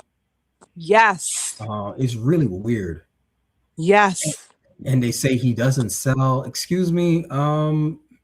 This guy sold abroad. For real, for He real. packed the house with Loma. The whole arena was full when he fought Loma. I think that was Absolutely. his first pay-per-view. But he sold out those 2 fights in Australia against In Cambodia. Australia, and he gained the hearts of a lot of the Australian people. I remember Yes. following that fight, and there were people like backing him because he was a black man, and they related to him. I'm talking about like the Aboriginal Yes, I portion saw that. of the population. They were Mhm. supporting Dev. They've supported. I saw that. I remember that. I saw the photos of with him. He was with these indigenous people. Yeah. in Yes, Australia. yes, the indigenous people, and they there was this. I'll never forget. There was this one older lady. She just was head over heels for Devin, and she's looking at him, and she's like, "I see my son." You know what I mean? And they just pulled him in, and they were rocking with Dev over there in Australia. The indigenous brothers and sisters over there. Yes, I did remember seeing that. I do remember seeing that. Yeah, they weren't cheering for their countryman, which was Cambodia. That's right. That's absolutely right. Yeah, but they had more kinship with Devin That's because right. we're more aligned with the indigenous or some. That's right. They Some would related say to our culture and our, we're Black indigenous too. American is Yeah. worldwide and universal. And so they're like, no, you're more akin to me. So they supported Dev. Yeah, and that was on. I think it may have been Australian TV. So like he's known. Devin is known Yes. globally. Yes. They know Devin in all parts of Africa, all over. I saw him posted up with the richest black man in Nigeria. I think he Wow. was at a wedding because I think Devin and I want to say Davido are friends, or I think he's one of those the artists like. Oh, the I heard that actual- artist. Yes. Davido. Yeah, Yes. Davido. yeah. I think it's Davido. Yes, I'm yeah, familiar Devin with. was I at don't a listen to wedding his in music, but Nigeria. I've heard of him.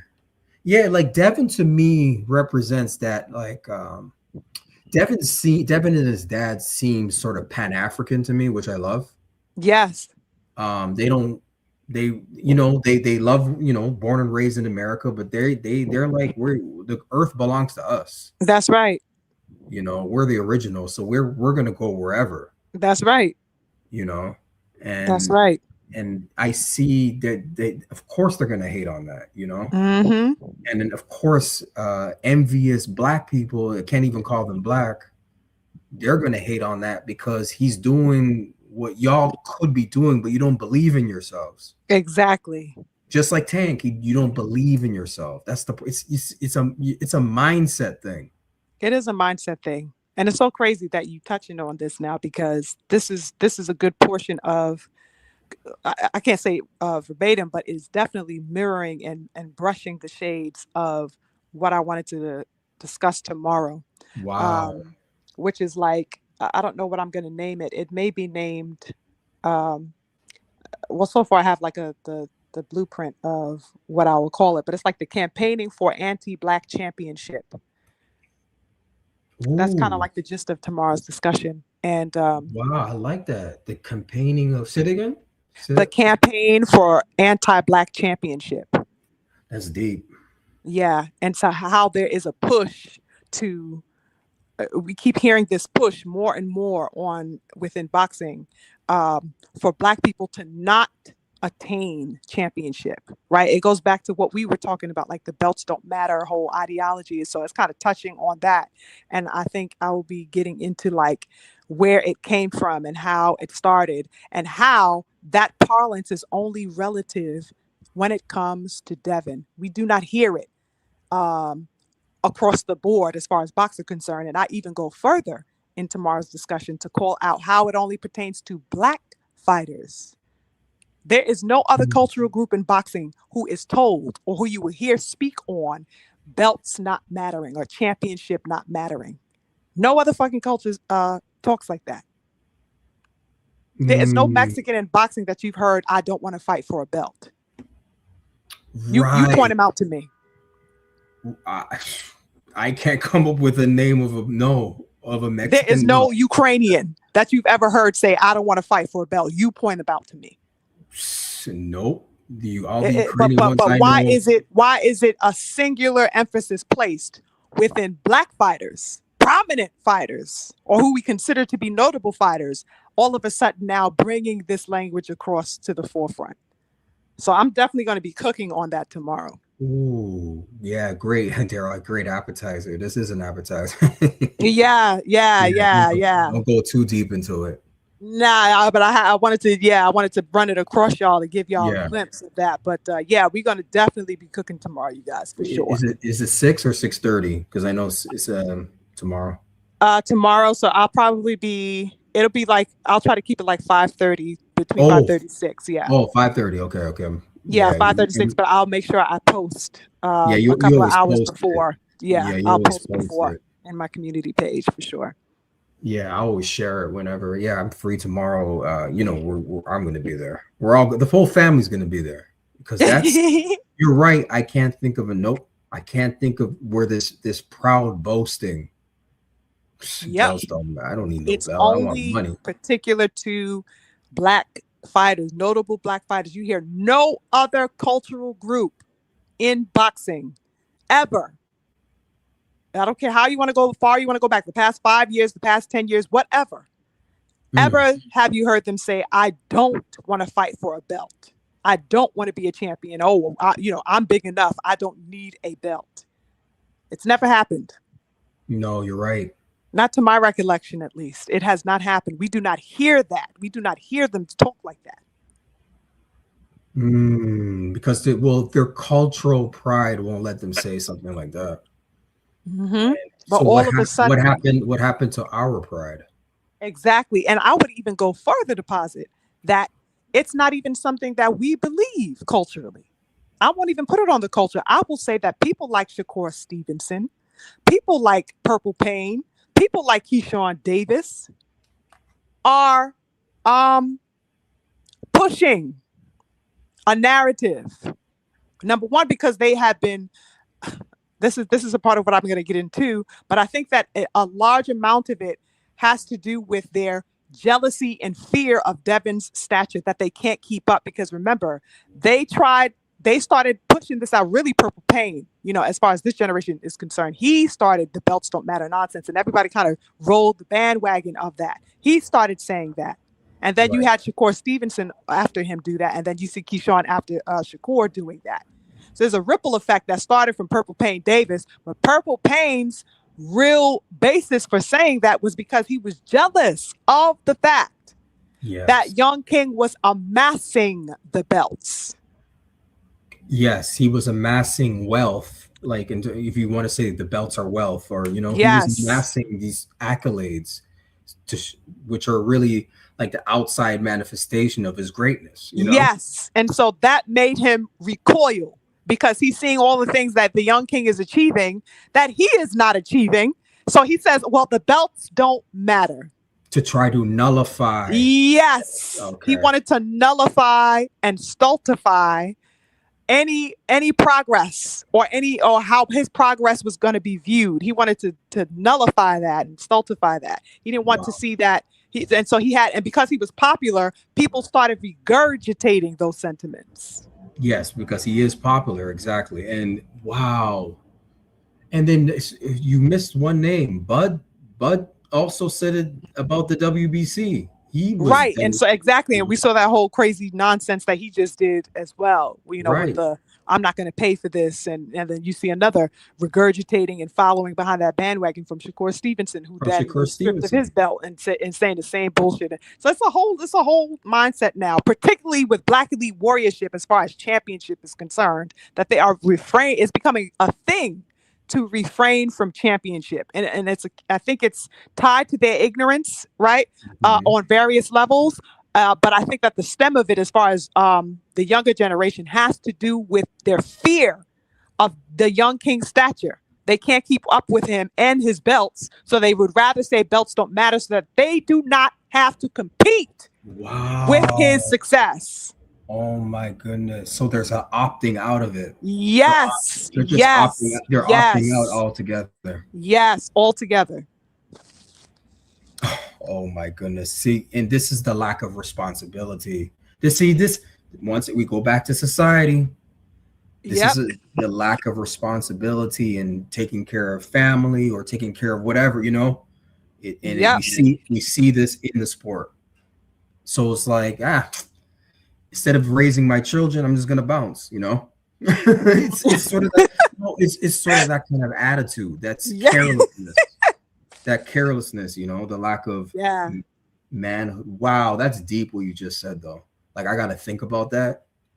Uh Yes, think about it. Come to the kitchen. Come to the cookout tomorrow. And we're gonna dive further into that. five And 5:36. Yeah.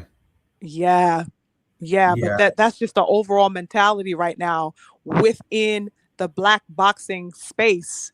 And I have to highlight the importance of it because it is the Black space. It's the Black warriorship that upholds the sport. It's the bedrock of boxing. So if we are doing it, it's going to become a standard, whether that's on the positive or negative side.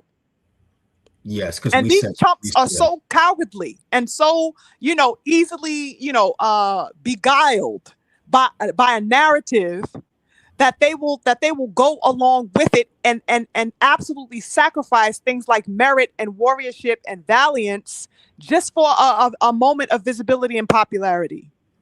oh jeez. Such a waste. This is a serious time. It really is. This is very serious, and I feel like the weight is on our shoulders. I'm talking about us, the family here, Yeah, for real. because these guys are not listening. I mean, they could be tuning in, but they should be listening to people, the grassroots. The Yes, the boxing media. grassroots people on the ground. Yeah. Yeah, we're conscious. We're just certain things we're gonna never say, and there's a constitution about us. You know what I'm saying? Like we're conscious people. Yeah, So for real. we see the bullshit in the boxing world, and we're not gonna stand for it. Yeah, we're not going to stand for it. And there's things that you will simply not hear explicated at all Oh on platforms like the Boxing Voice or no, I'm not even familiar with the Boxing Voice. I just heard them. yeah, I heard of them, but exactly, like those types of platforms, right. they just will not go that deep. They won't peel back these particular layers. They will really stay on a certain wavelength, which I guess is fine. You know what I'm saying? But there is more to it for me. I don't stay on the surface of anything. I like depths. Okay. I like to go Mhm. beyond. And so I'm always going to be looking at things that are unspoken, that are being spoken loudly, sometimes even louder Mm. than the things that are actually being said. I'm always going to look at that because that's just how I operate. And a lot of the good family, the brothers and sisters, like BF, you know what I'm saying, like 7-8, and all the people Yes. that we love and respect, are also looking at these things and saying, okay, well, what's this about? What's that about? And how do I divulge this?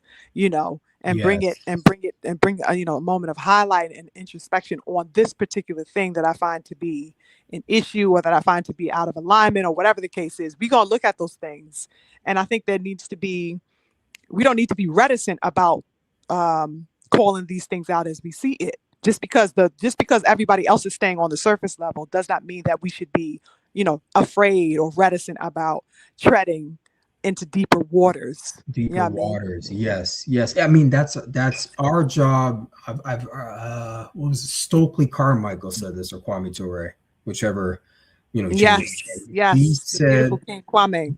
beautiful. He's one of my favorite, or if not my favorite, Black revolutionary. Yes, mine too. I love Stokely. Oh my God. I remember him saying, our task as the revolutionaries is to make the unconscious conscious of their unconscious behavior. Yes. I'll never forget that. I'll Yeah. never forget that. We have to make and we do it just by conversations like this, like 100%. and that's when we had talked. I said, yeah, it's deeper than boxing. And your platform, I was saying before you tuned in that Sugar Free, and I was telling my mentor down here at my music label, I was saying like this sister's show is like a boxing Sunday sermon. Wow. That's what I told him. I'm like, it's my box. It feels like you're going to church for boxing. Wow. That's how I describe your your every Sunday, and that's your slot. It's a boxing sermon. And I like the fact that it's like you don't do the panel thing, but I think that's okay. Like, I mean, you can do it once in a while, but we really do just appreciate hearing the lecture, if you will. Yeah, I mean, I would like to me and my beautiful sis Camera, we were talking about what, like, with our collaboration, and maybe we have a little bit of reticence about opening the panel because we don't want to open it to a whole bunch of goddamn weirdos. You know what I mean? Yeah, but as far as like the good family, I would love. I mean, you are always welcome. Any like if you, you know what I'm saying. So I would like. Yes, to you, to the beautiful sis, to the Queen Mama Love, to DP, to my twin Daryl, to the beautiful King BF, who like the family, whoever wanted to call in, I will tell you guys right now, there is never, okay, a closed door to you guys. If you guys ever wanted to pull up on me, just let me know and I'll send the link and I'll be sure. You know what I'm saying? But I don't necessarily willingly throw. I did it the one time. I think I did it twice now. But you did it, yeah. I did and it. I may have missed it. I remember something happened. I remember you were about to. I think you did share the link. Yes, I did. Yeah. I did it I think I did it once or twice. I forget. Oh, look at the twin Daryl. He says, I will eventually get over my panel shyness. Oh, the twin. Yeah, I don't know why I just found that to be adorable that you said that. You ain't got to be shy about nothing, twin. Panel shyness. Come talk to me. Come talk to me. Shoot. Come talk. Okay. Yeah, I guess I had to get over my live shyness, not going live, So, Yo, yes, sir, you're not the only one, because that was actually me. Because remember, I never used to go live. Right. I never used to go live. Like my first year doing boxing talk, I never went live. I would only put out videos until I start getting like requests. People's like, when you gonna go live? Are you gonna go live? Do you go live? What time do you go live? So I was like, maybe I'll try it. So I tried it, and ever since I got used to it. Back. Yeah, exactly. And I was shaking in my boots, you guys. I was so scared. Like, I don't know if it came across. I was so scared. Like the first, I want to say 3 months, I was petrified, but I pushed myself to do it. And I'm kind of glad that I stuck with it, because it's you guys, it's the good family that really I feel like I'm talking to y'all. So that's what made me like get comfortable and be excited to do it, even though I was so nervous, until, eventually I could honestly say I feel more and more at home. I think it's been a year since I've been doing it now. So yeah, I feel much better. I feel much better about it. Well, you're a pro at it, and we know your time slot. We all tune in. Yeah, you got to keep it up. So this is your first one. Mm-hmm. Yeah, whenever you have the time, don't ever be, feeling like maybe I won't do it, or maybe I shouldn't do. I think you should do it. Like I said, open up the dialogue. Of course, we know the chat. When you come into BF's chat, I always see you in BF's chat or whatever. So, everybody knows each other in BF's chat. So I'm sure, that everybody will cross, or just like they did with me. I had no followers or whatever. My followers really comes from the beautiful King BF and Champside. because I was brave enough to get on Champ Side's channel. BF, I never went on his channel because he's so fiery. I didn't know. I was like, he probably bite my head off. But he's like plugged my channel. He's like, go get her, go subscribe to her channel, and people start slowly coming over to my channel and stuff. But everybody knows you, so there is no doubt about it, that the more you continue to do your lives, more of the good family will pull up on you to listen to you cook and join you in a cook. You know what I mean? So you should definitely keep going. We're seeing your perspective is needed. I thank you, Queen, because the shyness is over. I have a responsibility at this. There's a responsibility. Yeah. I have the tools. It's not like I have the tools, so there's no excuse, Exactly. Absolutely. I think this time slot, because there's a lull on a Saturday. Yeah, for real. In boxing, there's sort of like so this might be the slot that I just try to occupy. Yeah, you should. I think that's wonderful. Yeah, because you're right. Everything kind of goes quiet on a Saturday. Completely quiet, completely ghost. So it's definitely wide open for you to, take the reins of, for sure. Yeah, and I know there's boxing tonight, but it's like some trashy Golden Boy cards. But exactly. There's like a lull in the box. It's just dead right now. It's so dead. That's why I named the live Devin, because I'm waiting till May. Yeah, for real. And you absolutely right about that, because that's what I'm waiting for too. Everything is kind of, under the dirt for me until May. I don't give a damn about nothing else. I heard there was some type of card yesterday. I was like, I don't give a fuck. Yeah. I haven't even watched the Zuffa thing. I've not watched one Zuffa. Me neither. I haven't watched one of these things yet. Neither have I. For real. I'm just be real with you. You are not lying, King. That's exactly how I feel. I'm like, is it May yet? Shit. I don't give a damn about nothing. And I'm trying to go out there. I'm trying to get. I go out, I go to Vegas a lot, but I'm not there right now. Do you? Yeah, I go. I've been going out there basically every month to a month and a half. I really like Vegas. Wow, that's so interesting. I've never been to the West Coast at all. So, the fight was, I was hearing rumblings that fight, the Rolly fight, was actually supposed to be here in Brooklyn. So I'm like, oh shit, that's like my backyard. I'll be, I'm like 15 minutes away, from Barclays or whatever. So, they switched it up. I was super excited. I was going to be in the building, but then I heard that it's going to be moved to, I was like, oh, snap. Yeah, MGM Grand. I'm going to see if I could make it. I'll see if I can make it. I have no idea how that's going to be possible. Can you imagine if the family was out there? Salute. That would be so dope. Yeah. What's up, family? What's up? Who's this? Is that DP? It's DP. Yay! What's up, King? What's happening? I'm just sitting out here on break right now. I figure I'd come up here and chop it up with y'all for a few minutes. Salute to the King, DP. Blessings, Salute. I got to give my boy Daryl Anderson some smoke because he said he's shy. I'm like, man, I don't believe that. I don't believe that. Facts. That's the homie, though. I can't wait to chop it up with him, though. For real, it's been a minute. Me too. Yeah. Daryl, call in. Daryl, I don't know if he's busy. Call in, twin. Come talk to the family. I dropped the link. Yeah. Oh, hold on. Who is it? I dropped the link. Oh no, that's not Daryl. Hey, what's up? Yeah.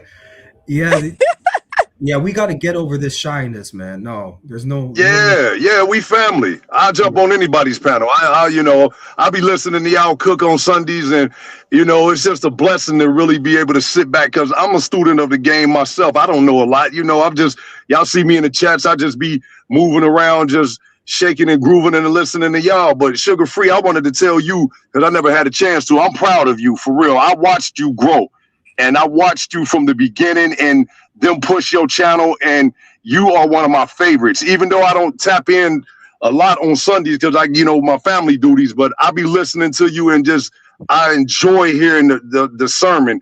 And Stephen X, right? It is like going to church every Sunday.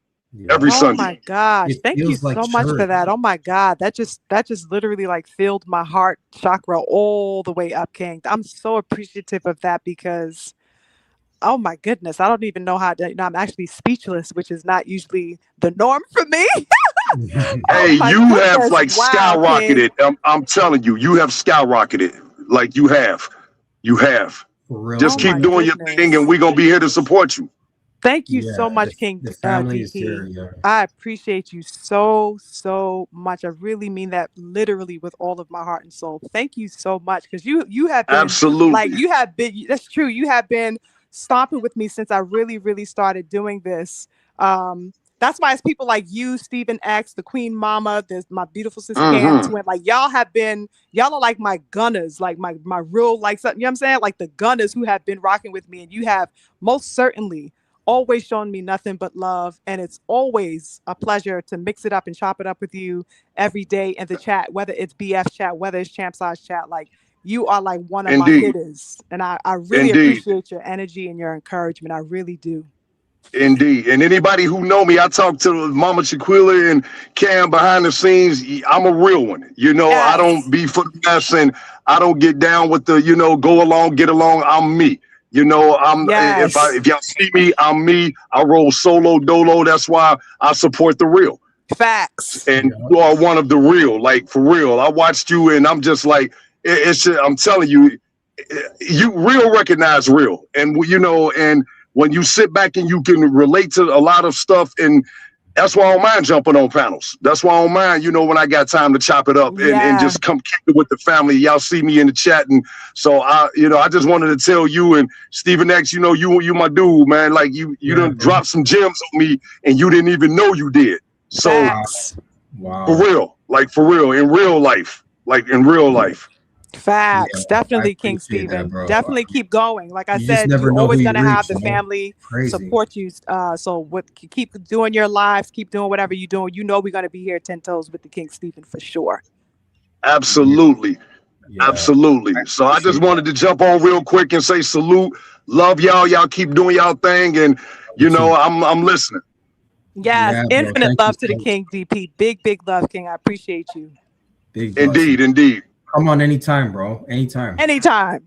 Yeah. Wow. This is crazy. See, I'm like, I feel like some of us gotta get out to Vegas. I know it's hard. You know, these times are crazy right now. Yeah, but these times are definitely that these would be times are so one of these crazy. days. If it's let's say if it's not Vegas, like that would be so Yeah. dope if we could. But let's say just like I don't know, we got to do something where we could all like the real ones, right? The real Yeah. ones can link up and like just chop it up somewhere. I don't know where we would meet up or what city, but we need to figure something out for the family to just sit down and bless each other with, you know, some grace and some good energy and stuff. Yeah. I only mentioned thing because of like all of us sort of gravitate towards Devin and Bill and what they represent. Yes. Like I mean, like being in the house at a fight, you know, and Yeah, for sure. That would be the best. that would be ideal. Yeah, for real. It would be ideal, you know, but you never know. Like we got time between now and then. That's true. We have a bit of time. I mean, it's already, you know, What mid-March, is but it? it's What is it? March? it's still a Yeah, decent amount of time, I guess. I'm gonna definitely see what I can yeah, do. right. Because Yeah, I would love to be in the building to see the young king absolutely obliterate that damn Rolly. Romero, and it's a unification bout. Yes. I mean, this is big. I don't know if I tweeted because salute to Brother B. He's on the panel as well. Oh, okay. Salute. Yeah, Brother B is on Twitter. We see him. Salute both of y'all. Salute, brother. You're down in the South too. Texas. Yeah, Texas. But I had posted I posted a picture of the MGM Grand because I was there. Well, I was across the street from there, and I posted it and I did a little tweet about the fight coming up. Okay. Yeah. So I was like doing some promo for, you know what I mean? I'm like, I was just there. I'm like, because I feel like it's gonna be epic. Like I'm like, yeah, I feel like it's gonna be dope, like crazy, like spectacular performance. a unification bout at welterweight. Yes, his second fight at welterweight. And it's a glory division. Yes. Can't make it to the 30th week. September. Definitely can make it to the September fight if that should even happen with Ryan. Oh, with Ryan. That's September, right. That's September 5th, supposedly at Allegiant Stadium, supposedly. Yeah, Is I don't know. it? I think that I don't know if that's going to materialize if I'm Right, speaking right, frankly because right. racist Riri is just such a coward Exactly. and he's been ducking him for the past 2 years. I doubt that he would suddenly grow the balls to face Devin now.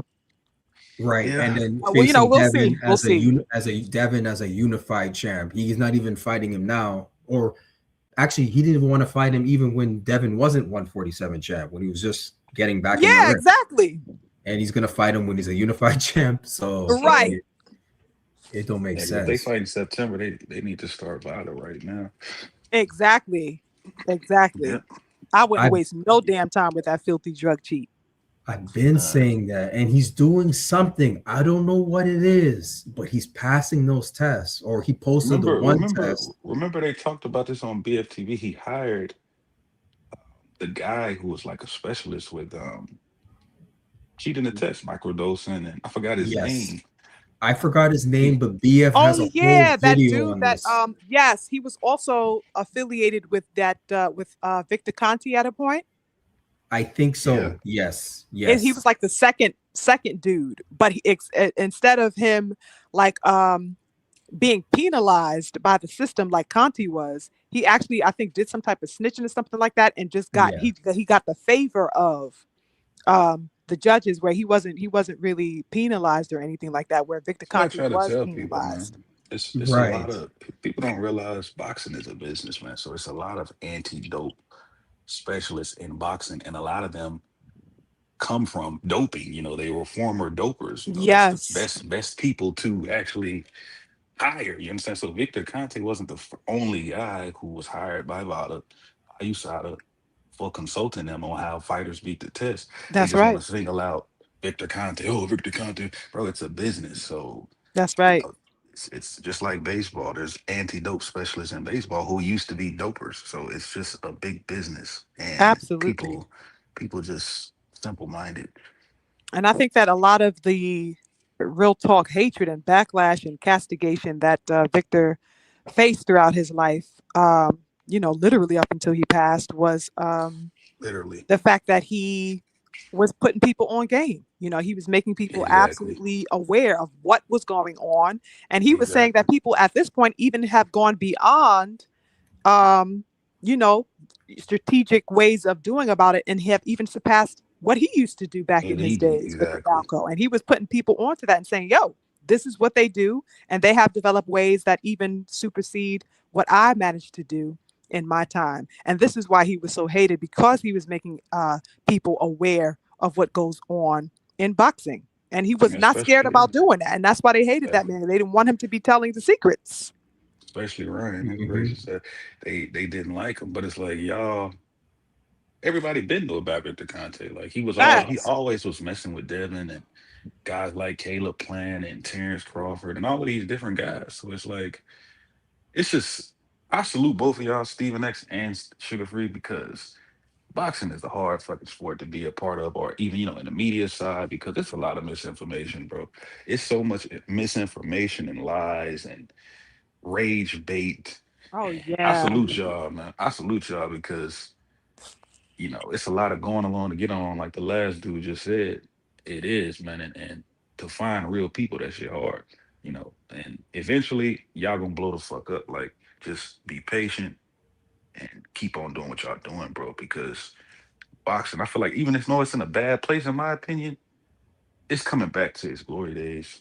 But it's still gonna take some time. It's still a lot of casual ass fans and Yeah. idiots. Yeah. So I just say be patient. Even though y'all doing y'all thing right now, just be patient. It's gonna get even bigger. I I appreciate respect that. that. I definitely I respect that. appreciate those words, bro. Really, Me we too, need for sure. encouragement too, man.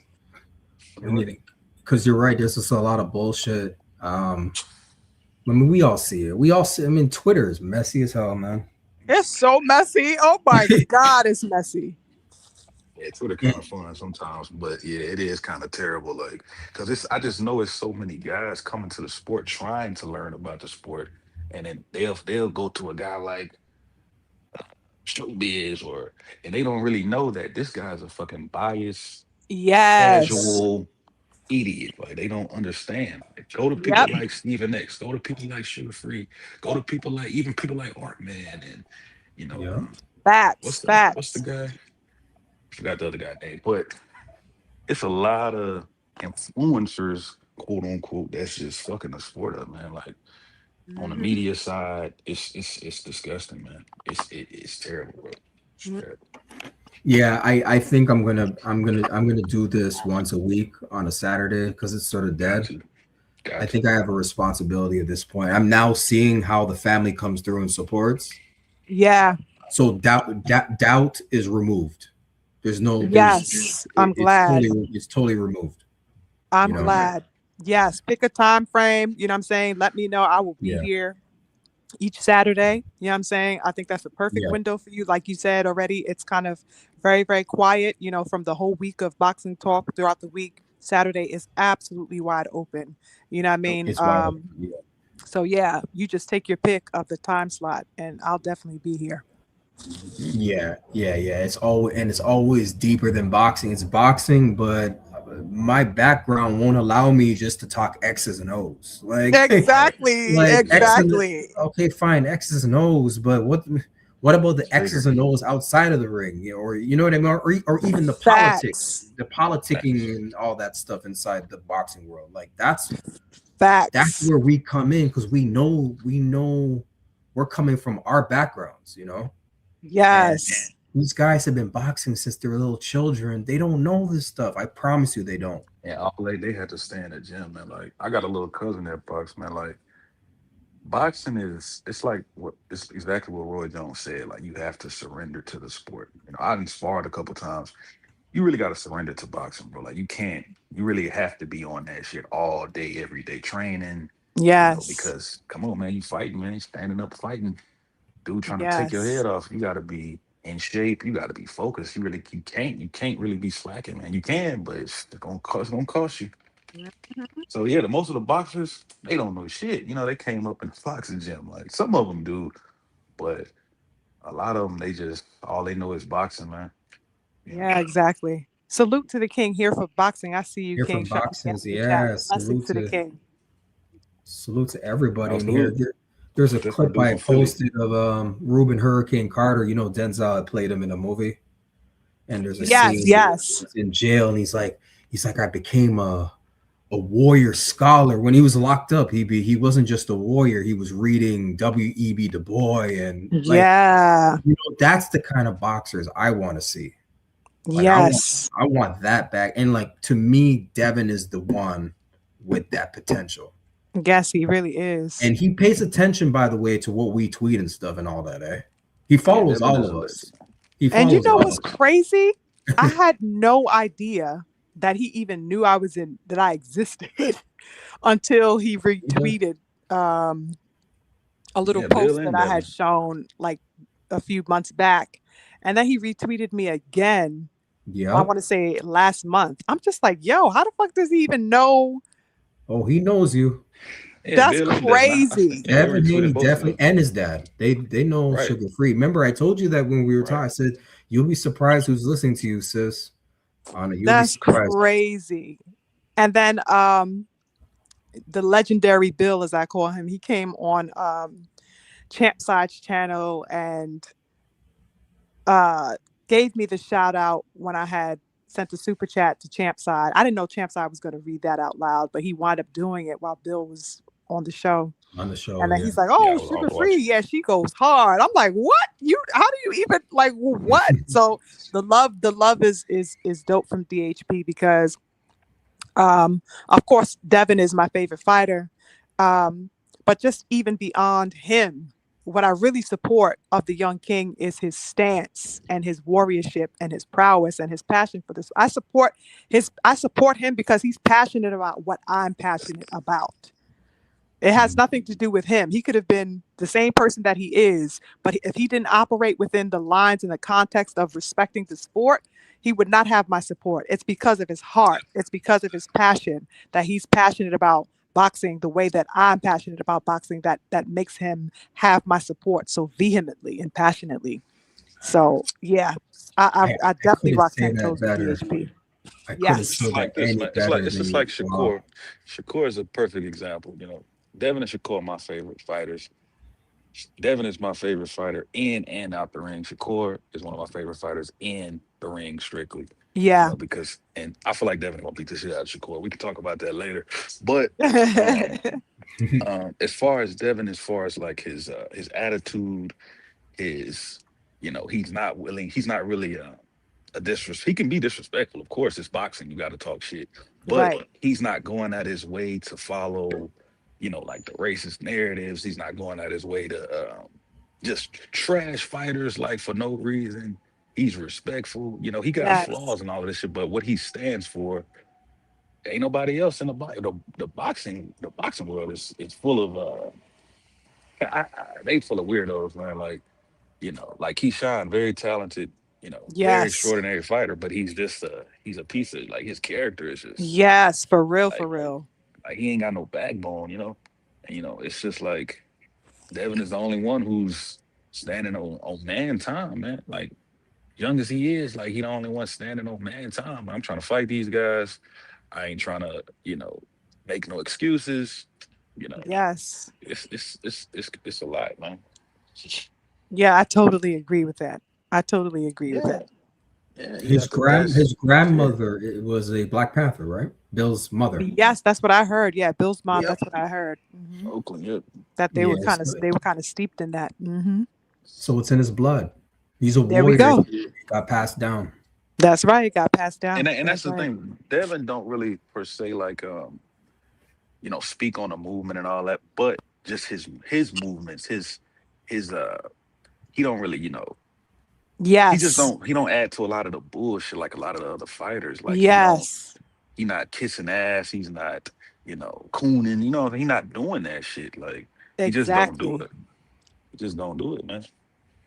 No, And you Like, know no, what? no. Do you know what came to mind as well? What you just said made me think of something. King B. Um, a lot of these people tend to, because I don't really frequent a lot of boxing channels. Of course, um, mhm, BFTB and Champside, they are my ones. That's where I'm always at every day, most of the Mhm. time. Um, you can catch me there. I will definitely at some point be. I mean, I will every day be on BFTB's channel, and I will mhm. definitely frequent Champside's channel. Um, but I don't really go and like venture into other territory that I don't feel like I respect their minds. Um, Yeah, but I'm starting to be like you. wherever I go, I feel like people have a misconception that I see oftentimes in these chats of BF and let's say Champ side that they have this misconception that Devin Haney supporters um, want to see him as a porcelain doll, like as a untouched, unblemished person Yeah, that you just got goes with flaws. as that's absolutely blameless. Oh, you guys don't ever blame him for anything, or you guys think he's just so perfect. And it's like that's not the case. Nope, I don't think any real Devin supporter in this time right now, in this era, nobody that supports the young king will say that he is spotless as an individual. Ain't nobody trying to say that. What we are Facts. saying is that why would we try to lambaste him or berate him in any way or try to hold him to the stake for any reason when he is not operating You're not in a doing way this that shit. will make me Exactly. have to castigate him for it. He's doing all the right Exactly. things. Exactly, bro. Yes. He's doing what a fighter, what a warrior ought to do. He is calling for the smoke. He is doing everything in his power to and attempting to make all the best fights that he can. He is down with the shits. Excuse my language. He's up for the smoke. He wants to fight the best. He is a champion, undisputed, youngest ever in the four belt era history. So that he is walking the path. Why would I have to blame him for anything? Y'all don't ever blame Devin. Y'all not blame. That's all I hear whenever another fighter and their faulty moves are being analyzed, they go, well. Instead of taking responsibility, instead of placing the onus on fighters, let's say like Purple Pain Davis, who refuses to fight anybody of worth, right? When you Right. hold that into analysis and you bring up the analysis on that, people's immediate way to deflect is to say, well, you guys don't hold Devin accountable. You guys don't blame Devin. It's For like, well, what? Devin is getting the work done. Exactly. Mm. They Exactly. want you to blame. They just want you to blame Devin so that he isn't the same boat of mediocrity as their favorites. And it's like it doesn't work that way. He's levels above that, and that's not something to bypass or act like it doesn't exist. He is levels ahead of these dudes because of how he is operating, because of the courage he has. Courage and Yep. stature, How he like move. stature. Right. So Mhm. it's like it would be nothing. Let's say if we want to bring Shakur Steven up, who was also a favorite of mine up until very recently, right? But because of his moves, I have recoiled from Shakur Stevenson, right? But as far as like, I still support him to some degree, right? Because he's a young, beautiful brother, and all of my brothers are going to get my support, right? And so I can't deny his talent, even though I don't rock with his moves. But let's use Shakur as an example. Yeah, I mean, if he was, instead of making excuses about that he got the same waistline as I do, right? Oh, I'm so small. I'm too small for these guys, right? Oh my Instead of doing God. that, if he was actually attacking and saying, "Yo, Dev, what's popping? Let's get it cracking." Our names have been synonymous and in tandem with each other ever since we were pups. Let's get this show I on the know what road he and make this doing. fight. If he was actually doing that, you know how much he would set the sport on fire. He and Devin, two beautiful black young elite kings. Wow. You know what he Wow. doing? He trying to wait till Devin get undisputed again, and then he gonna try to fight. And I would that's I would basically hope so. I that's would what he hope trying to do. because at this point, I don't think he wants to fight him at any time. Whether Devin is He's sneaky. 75,000 times undisputed, I don't think Core wants to smoke. Yeah, that's what I keep trying to tell people. But this is the thing I want. I'm gonna let. I'm gonna hop off. But Yeah. this is what I respect about Steven and you, Sugar Free, because I've seen your channel where I was surprised, like you was like talking about Amos Wilson, people like that. And Oh yeah. in Yeah. boxing, in boxing, this is the thing with black folks in boxing, man. People, we're so impressionable. We're very impressionable people. Yeah. And in boxing isn't the easiest sport to follow. I will admit, having following the sport for almost 15 years, it's Mm. like black people.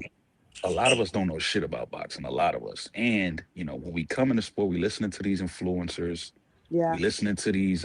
We don't understand. A lot of them don't understand how shady boxing is. Yeah. You got this promoter is going to talk shit about this promoter. I was trying to explain it to a guy the other day about Tim Bradley. I'm like, bro, of course Tim Bradley's going to trash Devin Haney and big up the top ranked fighters. I'm like, Mm. look at every fighter that Devin goes against that's top rank. Yeah. He He had Brian he Norman sides beat. with them. Yeah. Exactly. And I'm trying to tell people like, look, Tim Bradley has a brilliant boxing mind when he wants to apply it, but he's biased, he's shady because it's boxing. Everybody's gonna Facts. talk shit, but this is the thing. People are listening to that and internalizing it and repeating it, and bringing it to somebody who knows boxing, and they're, oh well, Devin is trash. And it's like, bro, how can you say Devin is trash? He's one of the most elite fighters in the Yes. fucking game right now. But and everybody got a short ass attention span. I don't believe Yeah. none of these guys are watching the sport. They not watching this shit. They're not sitting down. No. They can't even listen to a 3 minute song. Besides, let's For fucking real. watch For real. a 12 round boxing match. So we gotta be careful and understand. We can't get too mad at some of these people because they're just they're not innocent, but it's like, bro, black people, we're gonna follow whatever old media says Mm. without despite doing Mm. our own fucking research, despite doing our own, watching these fights and following the sport. We just gonna take the shortcut and go listen to fucking this guy, Fanon or Showbiz or this guy. And Right. Right. then we're gonna take all of that. Oh, yeah, Devin must be a bitch, man. Everybody else is saying it. This guy must be a bitch. Everybody else is saying it. That's what I hate about boxing right now. Me It's too. guys that, yeah, but it's like, dog, you don't understand, bro. The PBC doesn't like Top Rank. Golden Boy does. Of course, they're all going to shit on each other when a camera's in their Exactly. face. Yeah. It's Yeah. shady. It's power struggles in boxing. It's different Corruption in networks. boxing. Yeah. Exactly. You got this network. You got this sanctioning body. You got this promoter.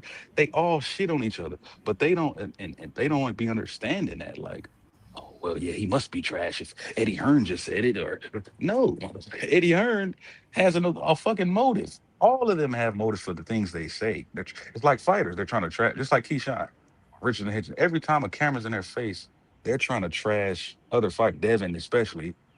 Oh, Yeah. I'm better than him. I'm better than him. I'm better than him.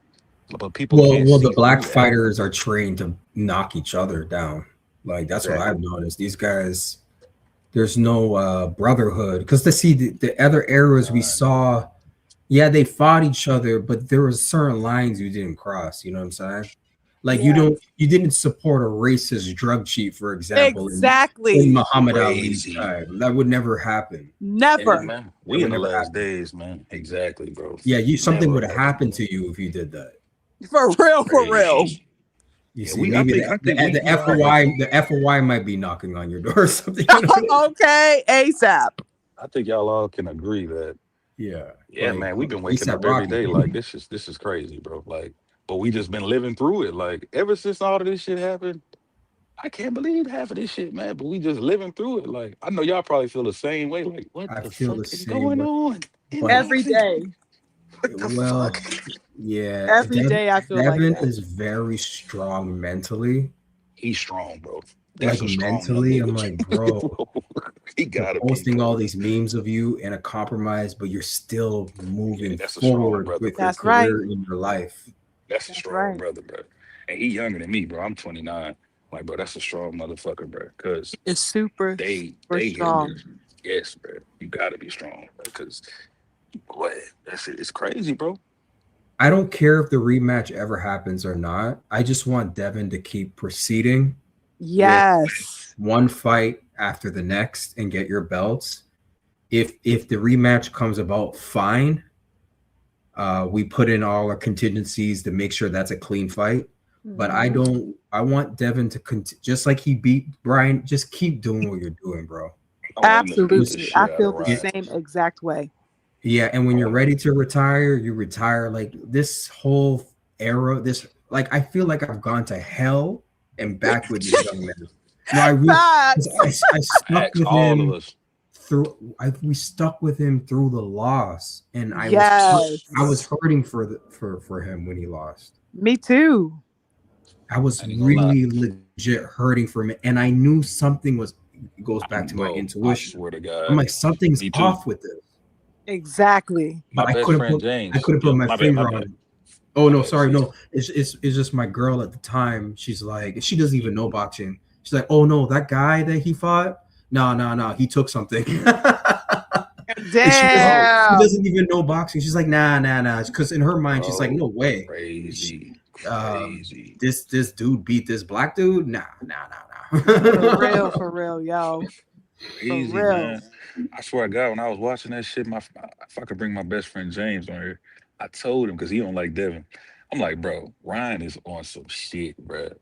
I swear to God, on that night, bro.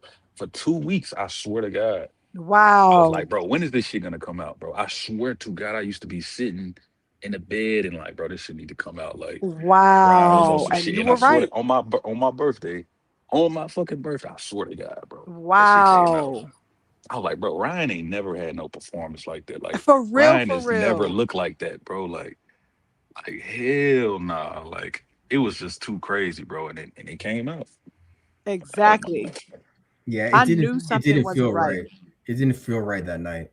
at all. He never looked like that. Like, and people are so stupid to not even quite like, bro. When does Ryan ever look like that? Never. Come on, man. Exactly. Motherfucker got knocked down by Luke Campbell, man. Oh, that's the Listen, name we were trying to remember. Luke yeah, it was Campbell. Luke Luke Campbell. Campbell. Yeah. Daryl Anderson had said it earlier in the chat. He said Luke. Yeah, it was Oh, Luke okay. Campbell.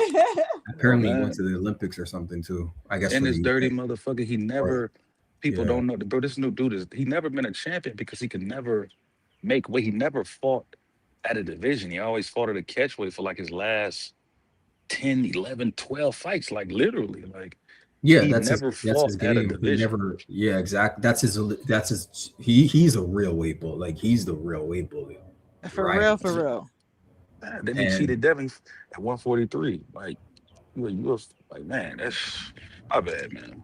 no. I call Ryan. I call him a paper tiger champion. That champion, that Mario Barrios fight was a joke. That belt was. Yeah, that was an absolute They fluke. might as well have handed He him the was on belt. that shit. He was on that shit. Yeah, Definitely. I'll bet all he's my money he was on that shit.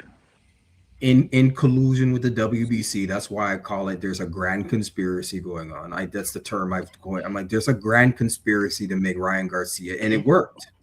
It The W absolutely was. the WBC is part of it. Oh Yep. yeah, It's that so was an much. absolute installation. That's all that was. Yep. Yes, installation, a It's a puppet, lot a of money to paper be made. tiger. Yeah, he's a Much as paper people like tiger champion. racism is a part of boxing, and the big wigs at the top, they know that that's going to play a big role in generating money, generating revenue for the fight. The racism, the racism, the cheating scandal, Hmm. all of that, the unification. It's all they trying to make money, but y'all know that shit. It's all about the money. The it's just Yeah, yeah, well, so we're much dealing money. with racism and corruption. It's boxing. That's why I It's tell people boxing. boxing, you can't Yeah. separate racism from boxing. It started off of the earliest matches, you know, was, playing off the race, element, you know, Absolutely.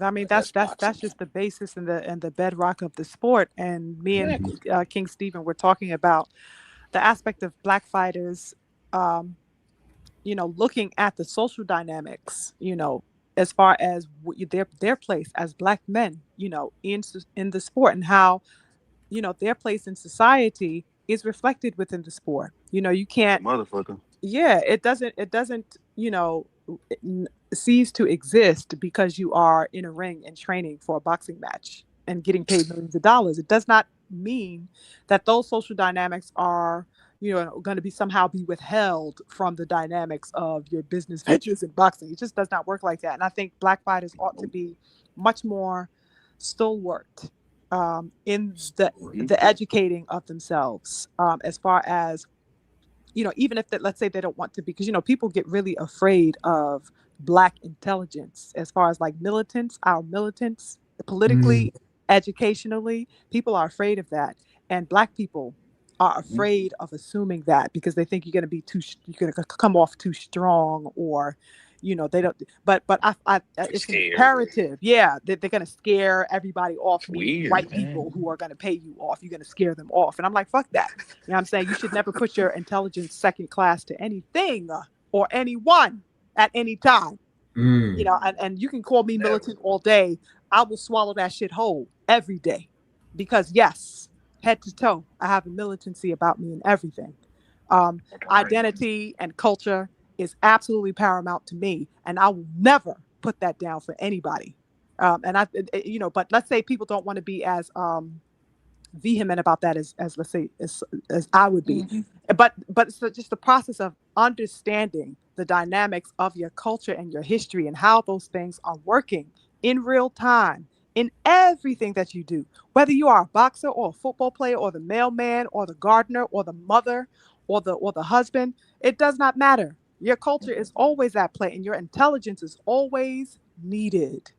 So Mm. that I wish that these boxers would implement some degree of education about these dynamics and not be afraid to claim and embrace that as black men, to say, yes, I am a black man and I understand that these things are at play with me. It doesn't mean that I am necessarily against any one culture or another. It just means that I am for my people, and I'm not afraid to They scared. speak They about that. I'm not scared. afraid of what that representation means for me as a black man or woman. It just means that I'm here and I'm fully immersed in this, and I understand that there is a larger message that my work is speaking to. I just don't think like people like Keyshawn Davis or Right. Shakur or the Tank Davises, the ones of this era are cognizant of that. That's what me and the King Stephen were touching on earlier. And you know, I think we It's would do about better money. as a black boxing community to start upholding those things. I mean, we see it upheld all the time by other cultures. I mean, Mexican culture is probably the prime example, right? Historically, they have always been a very proud people. They Right. always represent 10 toes what it is that they are doing, the La Raza, and everything that they say. And I think it's beautiful. I think it's Right. absolutely, because I love culture. It doesn't matter what culture it is, right? The celebration of a respectable culture is something that I love to see. Okay, whether that's whatever on the earth, but in boxing, aside from our people, Mexican culture is the most visible outside of And that's ours. why. So That's why I yeah, feel like and they we act see them like that. uphold proudly their flags, their sombreros, the beautiful garbs. Let's say Mario Barrios. I love that he's the Azteca. I love that. I think Right. it's wonderful. What I would like to see, however, in addition to that, is some, The African black coming culture through and being up. whooping And I want to see ass. some black, red, and green up in here. You feel me? I Yeah, want to see some some red, Whooping black yeah, ass. fists up in the air. Okay, right. that's the type of time that I am A on. fighter coming out with the RBG flag. Yes, Kicking I want to see Yeah, the RBG. I want to see the FBA. I want to see every flag that we got. kicking Every flag ass. that You we know what got. I'm saying? Whooping. Yes. That's the thing. Like, Wait, hold didn't up. Clarissa do that? Or she did? No, she did the Black National Anthem. She did the Black National Yeah. Anthem at 2 of her last events, which I Right, absolutely love. right. I don't. But She didn't sing, no, she didn't did you have see the regular did you see a national anthem. flag? She Did said you the see a Black flag National though? Anthem. But what flag came out? Like, did she have a flag too or no? I don't remember. I don't remember. Yeah, I gotta, because it I would gotta have go been back nice. and check. I That definitely know the would anthems were sung though. right. That would have been a good compliment though. Like the Hell yeah, that would have been a RPG flag. wonderful compliment. Yeah, Yeah, Yeah. but the black fighters, they of course they grow up within the society, and we already have a self-hate element, we Oh, have a definitely. but we see the biggest consumer in boxing is Hispanics, so I've been seeing it for the last maybe 10, 15 years. Like fighters, they're trying to cater to the Hispanic audience. They're trying to, it's like Shakur, he this is not in particular Hispanic, but he says fucked up shit about Muhammad Ali and Yeah. uh, all type of shit he says. I done seen Ray Ford do it, Raymond Ford, and sometimes I don't blame none of them. It's still not good to see, but they're trying to. They feel like if they uphold their own culture or show that they're prideful and proud of their own culture, it'll kind of turn off the Mexicans. You know what I'm saying? And if nobody wants to talk about it, but it's the Yeah. truth, man. They It's the they want absolute truth. that's And the it's the most absolute truth. ridiculous thing that you could, I don't see nobody from, let's say, the UK afraid to represent their UK fighters when they come, let's say, to Madison Exactly. Square Garden. You know how many UK, let's use Anthony Joshua, for example. When he right. came to fight Ruiz here in Madison Square, you know what I mean? It was so many goddamn UK people there up in the stands. It was ridiculous. They weren't reticent about waving their UK flags. Okay, they represented Yep. that UK base. Now you can even go culturally if you want to, but like you said with the Mexicans and stuff like that. No, everybody else can wave a flag and it's no problem. Nobody's batting an eye or having a second thought about this or that flag being waved. So it has to begin somewhere. Okay, so that I understand that there may be an element of reticence among the Black boxing community because let's say it's not something that's always been uh, let's say widely done. I mean, we have always been, the crazy thing is that we have always been staunch, vehement, passionate supporters of boxing. We have always been that. Always. You understand? Ever since, especially when we start getting more representation, with our people, with our Sugar Rays, who really, really broke the mold, in his time. And that we had our Joe Lewis's. Black boxing fans have been 10 toes Oh on yeah, deck the whole on time. deck. You know what I'm saying? So that our representation was thick. Okay, we showed up to these fights. We had pictures of our fighters on the walls. Yeah, I mean, all the way up until the present, that we have championed our beautiful warriors. So that we should, we have always been in excess. I Oh don't think yeah, there's of course, ever no been a fact. shortage of a Black boxing fan. So what's the problem when I we? think it is now though. I think it is now though. You It think what is. is? Like it's a shortage of like real, like us, like real boxing fans, like because they've watered it down so much. I think it is like a shortage where we're outnumbered by, like I said, the Hispanic fan base, the I don't UK believe that fan at all. base. I actually don't. That's probably where I would disagree. I think that why I would disagree with that because there are who is doing statistics about the cultural dynamic per fight. Who is taking these Mhm. statistics? I mean, we're going to hear these on the airwaves, of course, because we got to remember that propaganda is a real, live, living, breathing thing in every avenue. Yeah. And politics, this is the part of the politics that I was speaking about that is always front and center, even regardless of if we are watching entertaining sports. That's a political avenue that these people in the media have taken to convince you that Right. Black viewership does not matter. It's Yeah, just a tool I to never tell looked at it you like black that. viewership, black athletes, black viewership, black supporters does not matter. They have to find a way to equal the playing field, and using the cloak and the wool over your eyes that black fighters don't buy, that don't sell, and black viewers don't buy pay-per-views is a part of the That's what I was messaging that gonna they say. need you to believe. It's not That's that what it I was has gonna anything say. to do with anything factual. They just need you to That's what I'm saying. believe that because anywhere else they're outnumbered and they're That's what I'm dominated. saying. Yeah, that's what I'm saying. Because I've been a couple of fights. I'm in Texas. I went to the last. It wasn't the last. I went to a Virgil Ortiz fight when he went to fought at the Dickies Arena. What I'm saying is, in terms of the consumerism, I feel like, man, when it comes to these fight parties who buying the pay-per-views, but like I never looked at it like you just said, but I just feel like, yeah, the Hispanics, they got it. Like in that building, it was nothing but Hispanics. Like, and the pay-per-views, I don't know. Like I don't know who's the biggest demographic, purchasing them. But I just feel like once pay-per-view era, like when everybody starts stealing, how Floyd say, once that ended, it kind of like took, you know, like black fighters, black fans, black viewership kind of took a hit, because now they like, oh well, the Mexicans, they're the only people supporting and paying, so we're gonna cater to them, you know. But I never looked at it like you said, like it's But who do you kind of think could is be. going to be at this fight coming up in Vegas at Devin's fight? It's going to be black folks at that fight. Yeah, Well, you're right. like it's Rolly Romero. Yeah, Okay, I don't know who it's gonna be Rolly Hispanics Romero. though, but he's Cuban, but He's it's gonna be Cuban. Hispanics. Yeah, Cuban. he's Okay, Cuban, black Cuban. His mom is black. His father is, I mean, I think all right. Cubans are black, but they got that whatever. They want to make the distinction. But Yeah, he's black yeah. on both sides. He got the Cuban from his father, and his mother's I believe American black. So Right. So I'm sort of counteracting the consumerism part because it's going to be black folks at MGM Grand watching I know, that. but I'm saying like on a maintaining the status quo. It's like look at Canelo. He wouldn't be who he was without a country behind him of Mexico. It's like who's paying the bills, who's keeping the lights on, it's like PBC. I was arguing with my friend about the other day. I'm like, look at PBC right now. Everybody say they pretty much going on a downside, but at the same time, they just had a few big fights. They had Pitbull just had a big fight. Fedora got a big fight coming.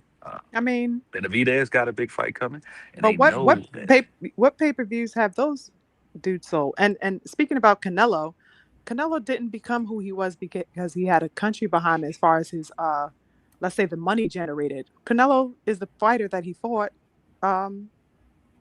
because he fought Floyd, Floyd an elite Yeah, black but man, and and because he lost fought to him. Floyd, he had a not to say that he doesn't have a large base, which yeah, obviously they he get does they, in they, they get Mexico, behind him. but They even do. more than a fan base, what he had behind him was the machine, which was the corporations. He had the boxing corporation who loved his look. He's a Mexican, but he looked like an Irishman. So that he Yeah. had the backing of the corporation behind. That's what he had behind him. Not the the Mexican fans, show up by the droves for him, yes, but they don't, how do you quantify Canelo's success outside of the Floyd Mayweather fight? What fight did he sell that could outdo what he sold with Floyd ever since then? When have you ever seen such gargantuan sales as far as Canelo goes compared to that of Floyd? He never met those numbers again. Yeah, Floyd made him a superstar, really. Yeah, Right. but they was still behind him though. Before that, they were still Yeah, they were like behind him, but I'm behind saying him it didn't like a quantify, motherfucker. as it didn't generate as much money. Because we're talking about, money generated as far as viewership. We're talking about his Mexican fans paying and buying pay-per-views. Well, where have they paid to see him fight It's that dude? What's that dude's name that he fought before Bud? Where Before were them by the droves as School, far as those sales were concerned? The dude William that School. not Abbas, was it Abbas? No, it was William School. Skull, there we go. right. Where were they then? And he was just as beloved when he fought William Skull as he was when he fought, GGG. Right. Where do the numbers translate? So that if he had this big, huge Mexican base, wouldn't his big, huge Mexican base as far as sales be consistent? The That's gates, the like only the way you would be gates. able to prove that to be true. So Right. obviously it's not true. You're saying I want to see this data. because there's exactly. That's what I'm there's saying. this How do you That's the thing. quantify his I Mexican don't think fan it. base? I don't think it. Not with the pay-per-views, but I'm saying like the gates.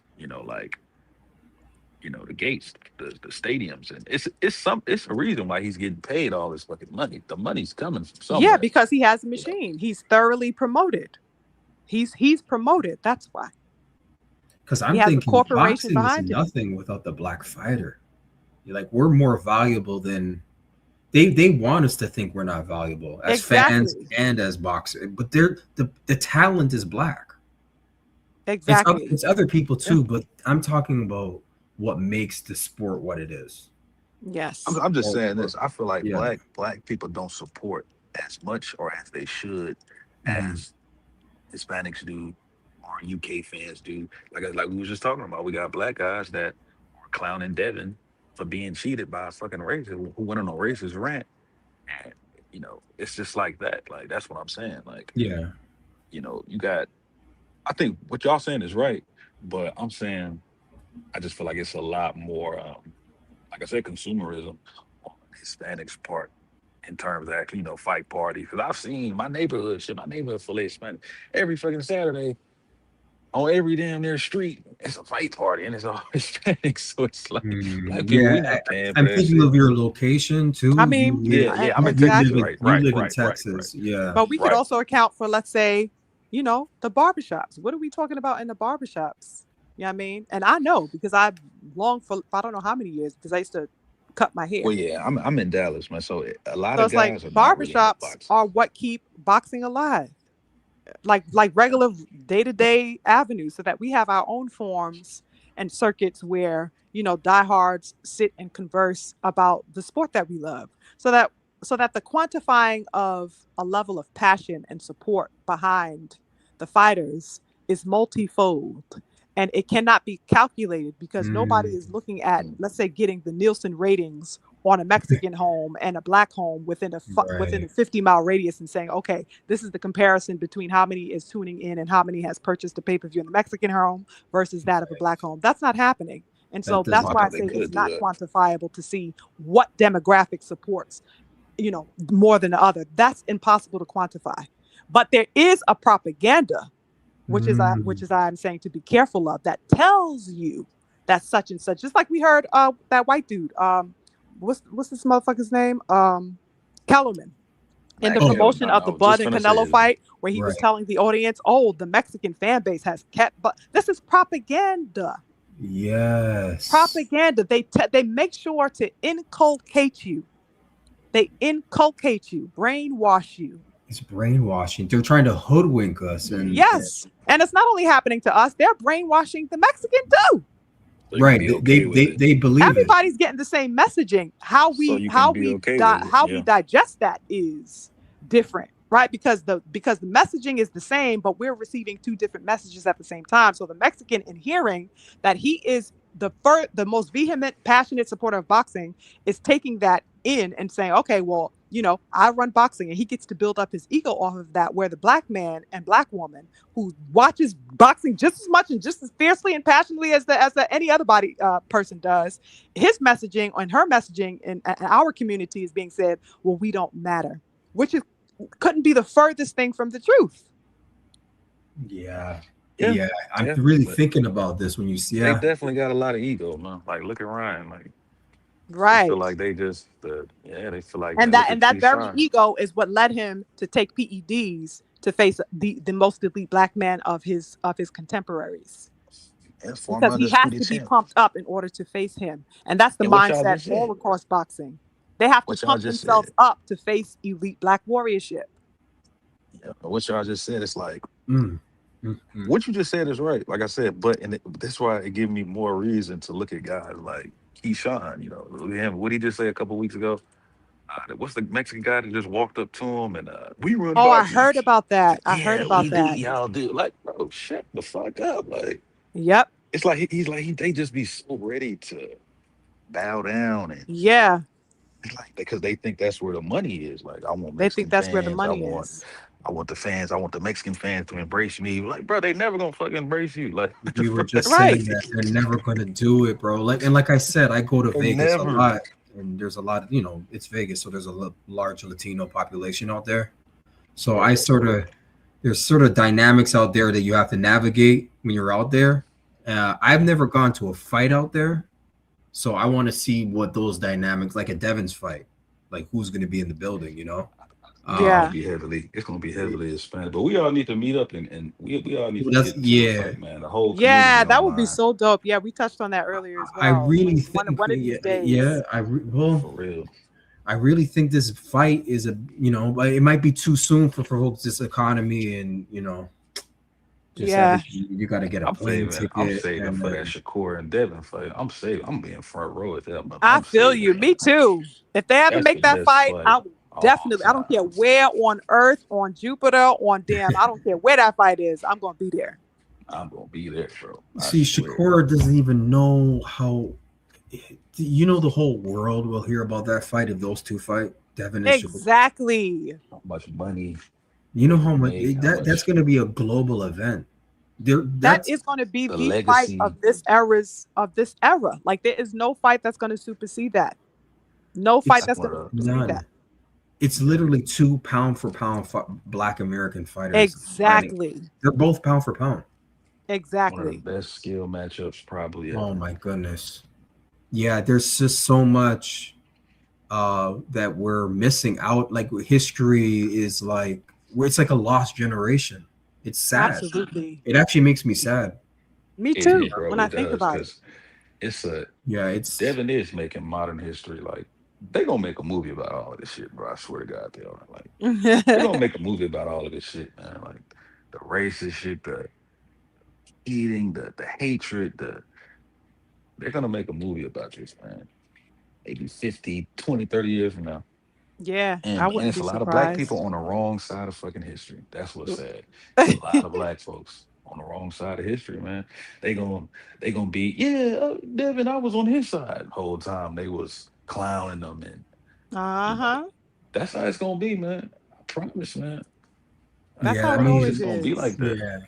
yeah, yeah. I don't know, but there were probably black folks even during Muhammad Ali's time that didn't rock with him because he was a black Muslim Oh and yeah, he was a Well, trust. hey, look. militant. I look at it So like this. Look at my bad, Stephen, at the picture, but look, I'm no gonna be smoke. quick. Look at Joe Lewis fighting Max Schmeling all them years ago. Hitler on the side of Max Schmeling and Yep. telling him the face of Aryan pride and all of this, and he lose the first fight, heavyweight fight. That was one of the biggest fights at that time of all Yep. time. Then he come back and beat him in the fucking rematch. Okay, so you got Joe Lewis. He's like a hero to the black community, but another guy, Muhammad Ali, comes along. They don't really like each other. I know people see that clip online, but Joe Lewis, he always criticized Muhammad Ali. He Yeah. always pretty much hated on him. You know what I'm saying? So I imagine that even seeing stuff like that back then had to be heartbreaking. And, because he never wanted to call him Muhammad Ali. He always called him Cassius Clay. Yeah. Muhammad Ali had a lot of choice words for Joe Lewis as well, but that's only because Joe Lewis used to criticize him, and say he was going to lose damn near but of course, Muhammad Ali paid his respects, Yeah, he you did. know, but Right. it's just like it's like that. I feel like that's the comparison to Devin and Floyd. To me, what I'm saying. Of course, it's not the same parallels. You know what I'm saying. But it's like, damn, Floyd, like, cause Floyd is my favorite fighter of all time. And Yeah. it's like, God damn, Floyd, like, God damn, why you do this shit to the young dude? Like, and I really don't fuck with Floyd. No, I never. He always had problems, but it's like in the ring, yeah, that man's the best of all time. He's the best. But it's like, Well, damn, Floyd, what like Floyd did was treacherous. We don't talk about treacherous, man. What Like he what did the was we don't fuck? talk about it enough. How Enough, bro. Exactly, bro. he told My Ryan bad. to cheat the weight. No, I'm sorry to cut you off. He said he told Ryan to cheat the weight against That shit Devin. is That's how much crazy. that's how much hate he has in his heart. Like I'm like, you do that to a young black brother that you Yeah, a young man that you had in your hands as a child. My- literally as a Even Floyd child. even giving credence to it, like him just mentioning and being on the side of Ryan, Exactly. it Disgusting. creates so much just carnage, you know what I'm saying, for black people, black fans, Devin himself. It's like, bro, you can't walk that back, Floyd. Like, you a fucked up individual. Like, Facts. you a fucked up individual, man. Like that shit Yeah, is we crazy, don't bro. talk about that enough. It's yeah, but he's showing his ass now with all his weird ass politics and stuff. I don't know. You know what I hope? I ain't even He's, gonna lie. You know what I hope? I hope Floyd do come back at 147. Dave gonna beat that ass. Like I said, he's gonna Floyd is lose. my favorite fighter. Man, he fucking old. Dave gonna beat the shit out of Floyd if they ever fight. I don't give a fuck what nobody says. Floyd, Dave Facts. gonna may- beat the Floyd, shit out of Floyd. Floyd might even lose to Pac-Man in September when they fight. Floyd, Right. he's lost a step. Remember, Manny is actually more active than Floyd. Manny That's just had a Right. true. fight. He finna fight Provatnovic, the And this is a Russian guy. sanctioned fight, you guys. This is a I sanctioned fight. know. I know. It's crazy. It's sanctioned. Come on and call Devin out, Floyd. Go ahead, Right. call him out. Motherfucker. Yeah, Yeah, that's my Floyd's favorite beating his fighter, head. but he just he gotta take that, man. It's like, bro, why did you do all that, man? Like, and yeah, we don't talk about it enough. Yeah. But it's the union between Bill and the son. It's the people are trying to break it because they want to exploit Dev, Yeah. but they need to get Bill out the way, and they're trying so hard. Right. Yep. They're And it's trying to break. That's why you hear Oscar De La Hoya when he always once in a while he always says, "Get away from your dad." Like he said stuff like this. You need a new trainer. He yeah. said that like after the Ryan fight, like all this kind of garbage he talks. Hmm. But that's I hate when they because say he stuff like yeah your son and your son. Like, oh, that's the best fight for your son. Like, it's like I can't explain it, but it's like they trying to like diminish him as just being a Yeah. It's father, a and condescending hate that tone. shit. Yes, Condescending. it's like he's just a father of a guy. He like, oh, he just, and then they try to like diminish it, like uh he just paid for his son to be where he's at. Like he didn't have to like work hard, and like people are just fucking stupid, man. I hate it, man. But Bill and Dale, they better than me, man, because of course they gotta eat within this business, so they not gonna just sound off, and just. I wish they would yeah. sometimes. I wish they would Yeah. like bite back, but they still But got to eat within Bill this is a business and that businessman. image. Yeah, Exactly, he exactly. operates because I'm around business people. Like he literally he is a businessman. I mean, Yeah. he knows how to get that money. Like he's been Exactly. hustling. Like That's right. He knows how to navigate that for sure. so a business people, yeah, they're not gonna say or do the things that maybe we on the grassroots political side are gonna do. Yeah, I'm shooting Because back. he does have to make business moves at the end of in that industry, you know. But Yeah. I think that's why I really after this conversation, I'm like totally encouraged right now. I'm like I got a responsibility like this platform. Yeah, Like I'm gonna every Saturday now because this is serious. This is serious. Yeah. yeah, Yeah, we're serious. And Dev don't take it out in the ring. That's what I say, man. Dev, he's saving all that shit. Like, that's why I can't wait him to fight Ryan. Dev saving all that shit for the ring so he can beat the shit out of Ryan. Like, he's Facts. saving all that for the ring, man. yeah, Facts. he's a fighter. He's a He's a fighter, true exactly. fighter, a warrior. Yeah, that's what God put him on the earth to do. So that's all he knows, you know. He's a fighter. Beat Facts. that ass. Yeah. He's definitely a real warrior for sure. And it's lovely to watch him. And like you said, I want him to, take his time and continue one by one, fight One after by fight. one. That's right. Mhm. We're Hmm. focused on Rolly Romero. I'm not focused on Ryan. He's got Rolly Romero in front of him. So Right. that's all I care Yeah, about, to be let's honest go with ahead you. and get that belt. Get that Go ahead and belt get Facts. that Get belt. that belt. And he's gonna and put train as Rolly if in retirement. he's gonna train for Rolly as if he's fighting Bud. Like he's not gonna play around with his training. We Facts. all know how That's Devin right. works. And That's he right. should train that. He should take Rolly extremely seriously. For real, for Yep. real. Hmm. Like Absolutely. we're not leaving anything to chance. No, you're gonna train like you're about to fight Bud Crawford. Absolutely. Because that's an opponent in front of you, and you got to take every battle in front of you seriously. Yep. Exactly. So Yep. I don't care about this Ryan rematch. I just care about Dev on his quest. Honestly, just get those belts. Absolutely.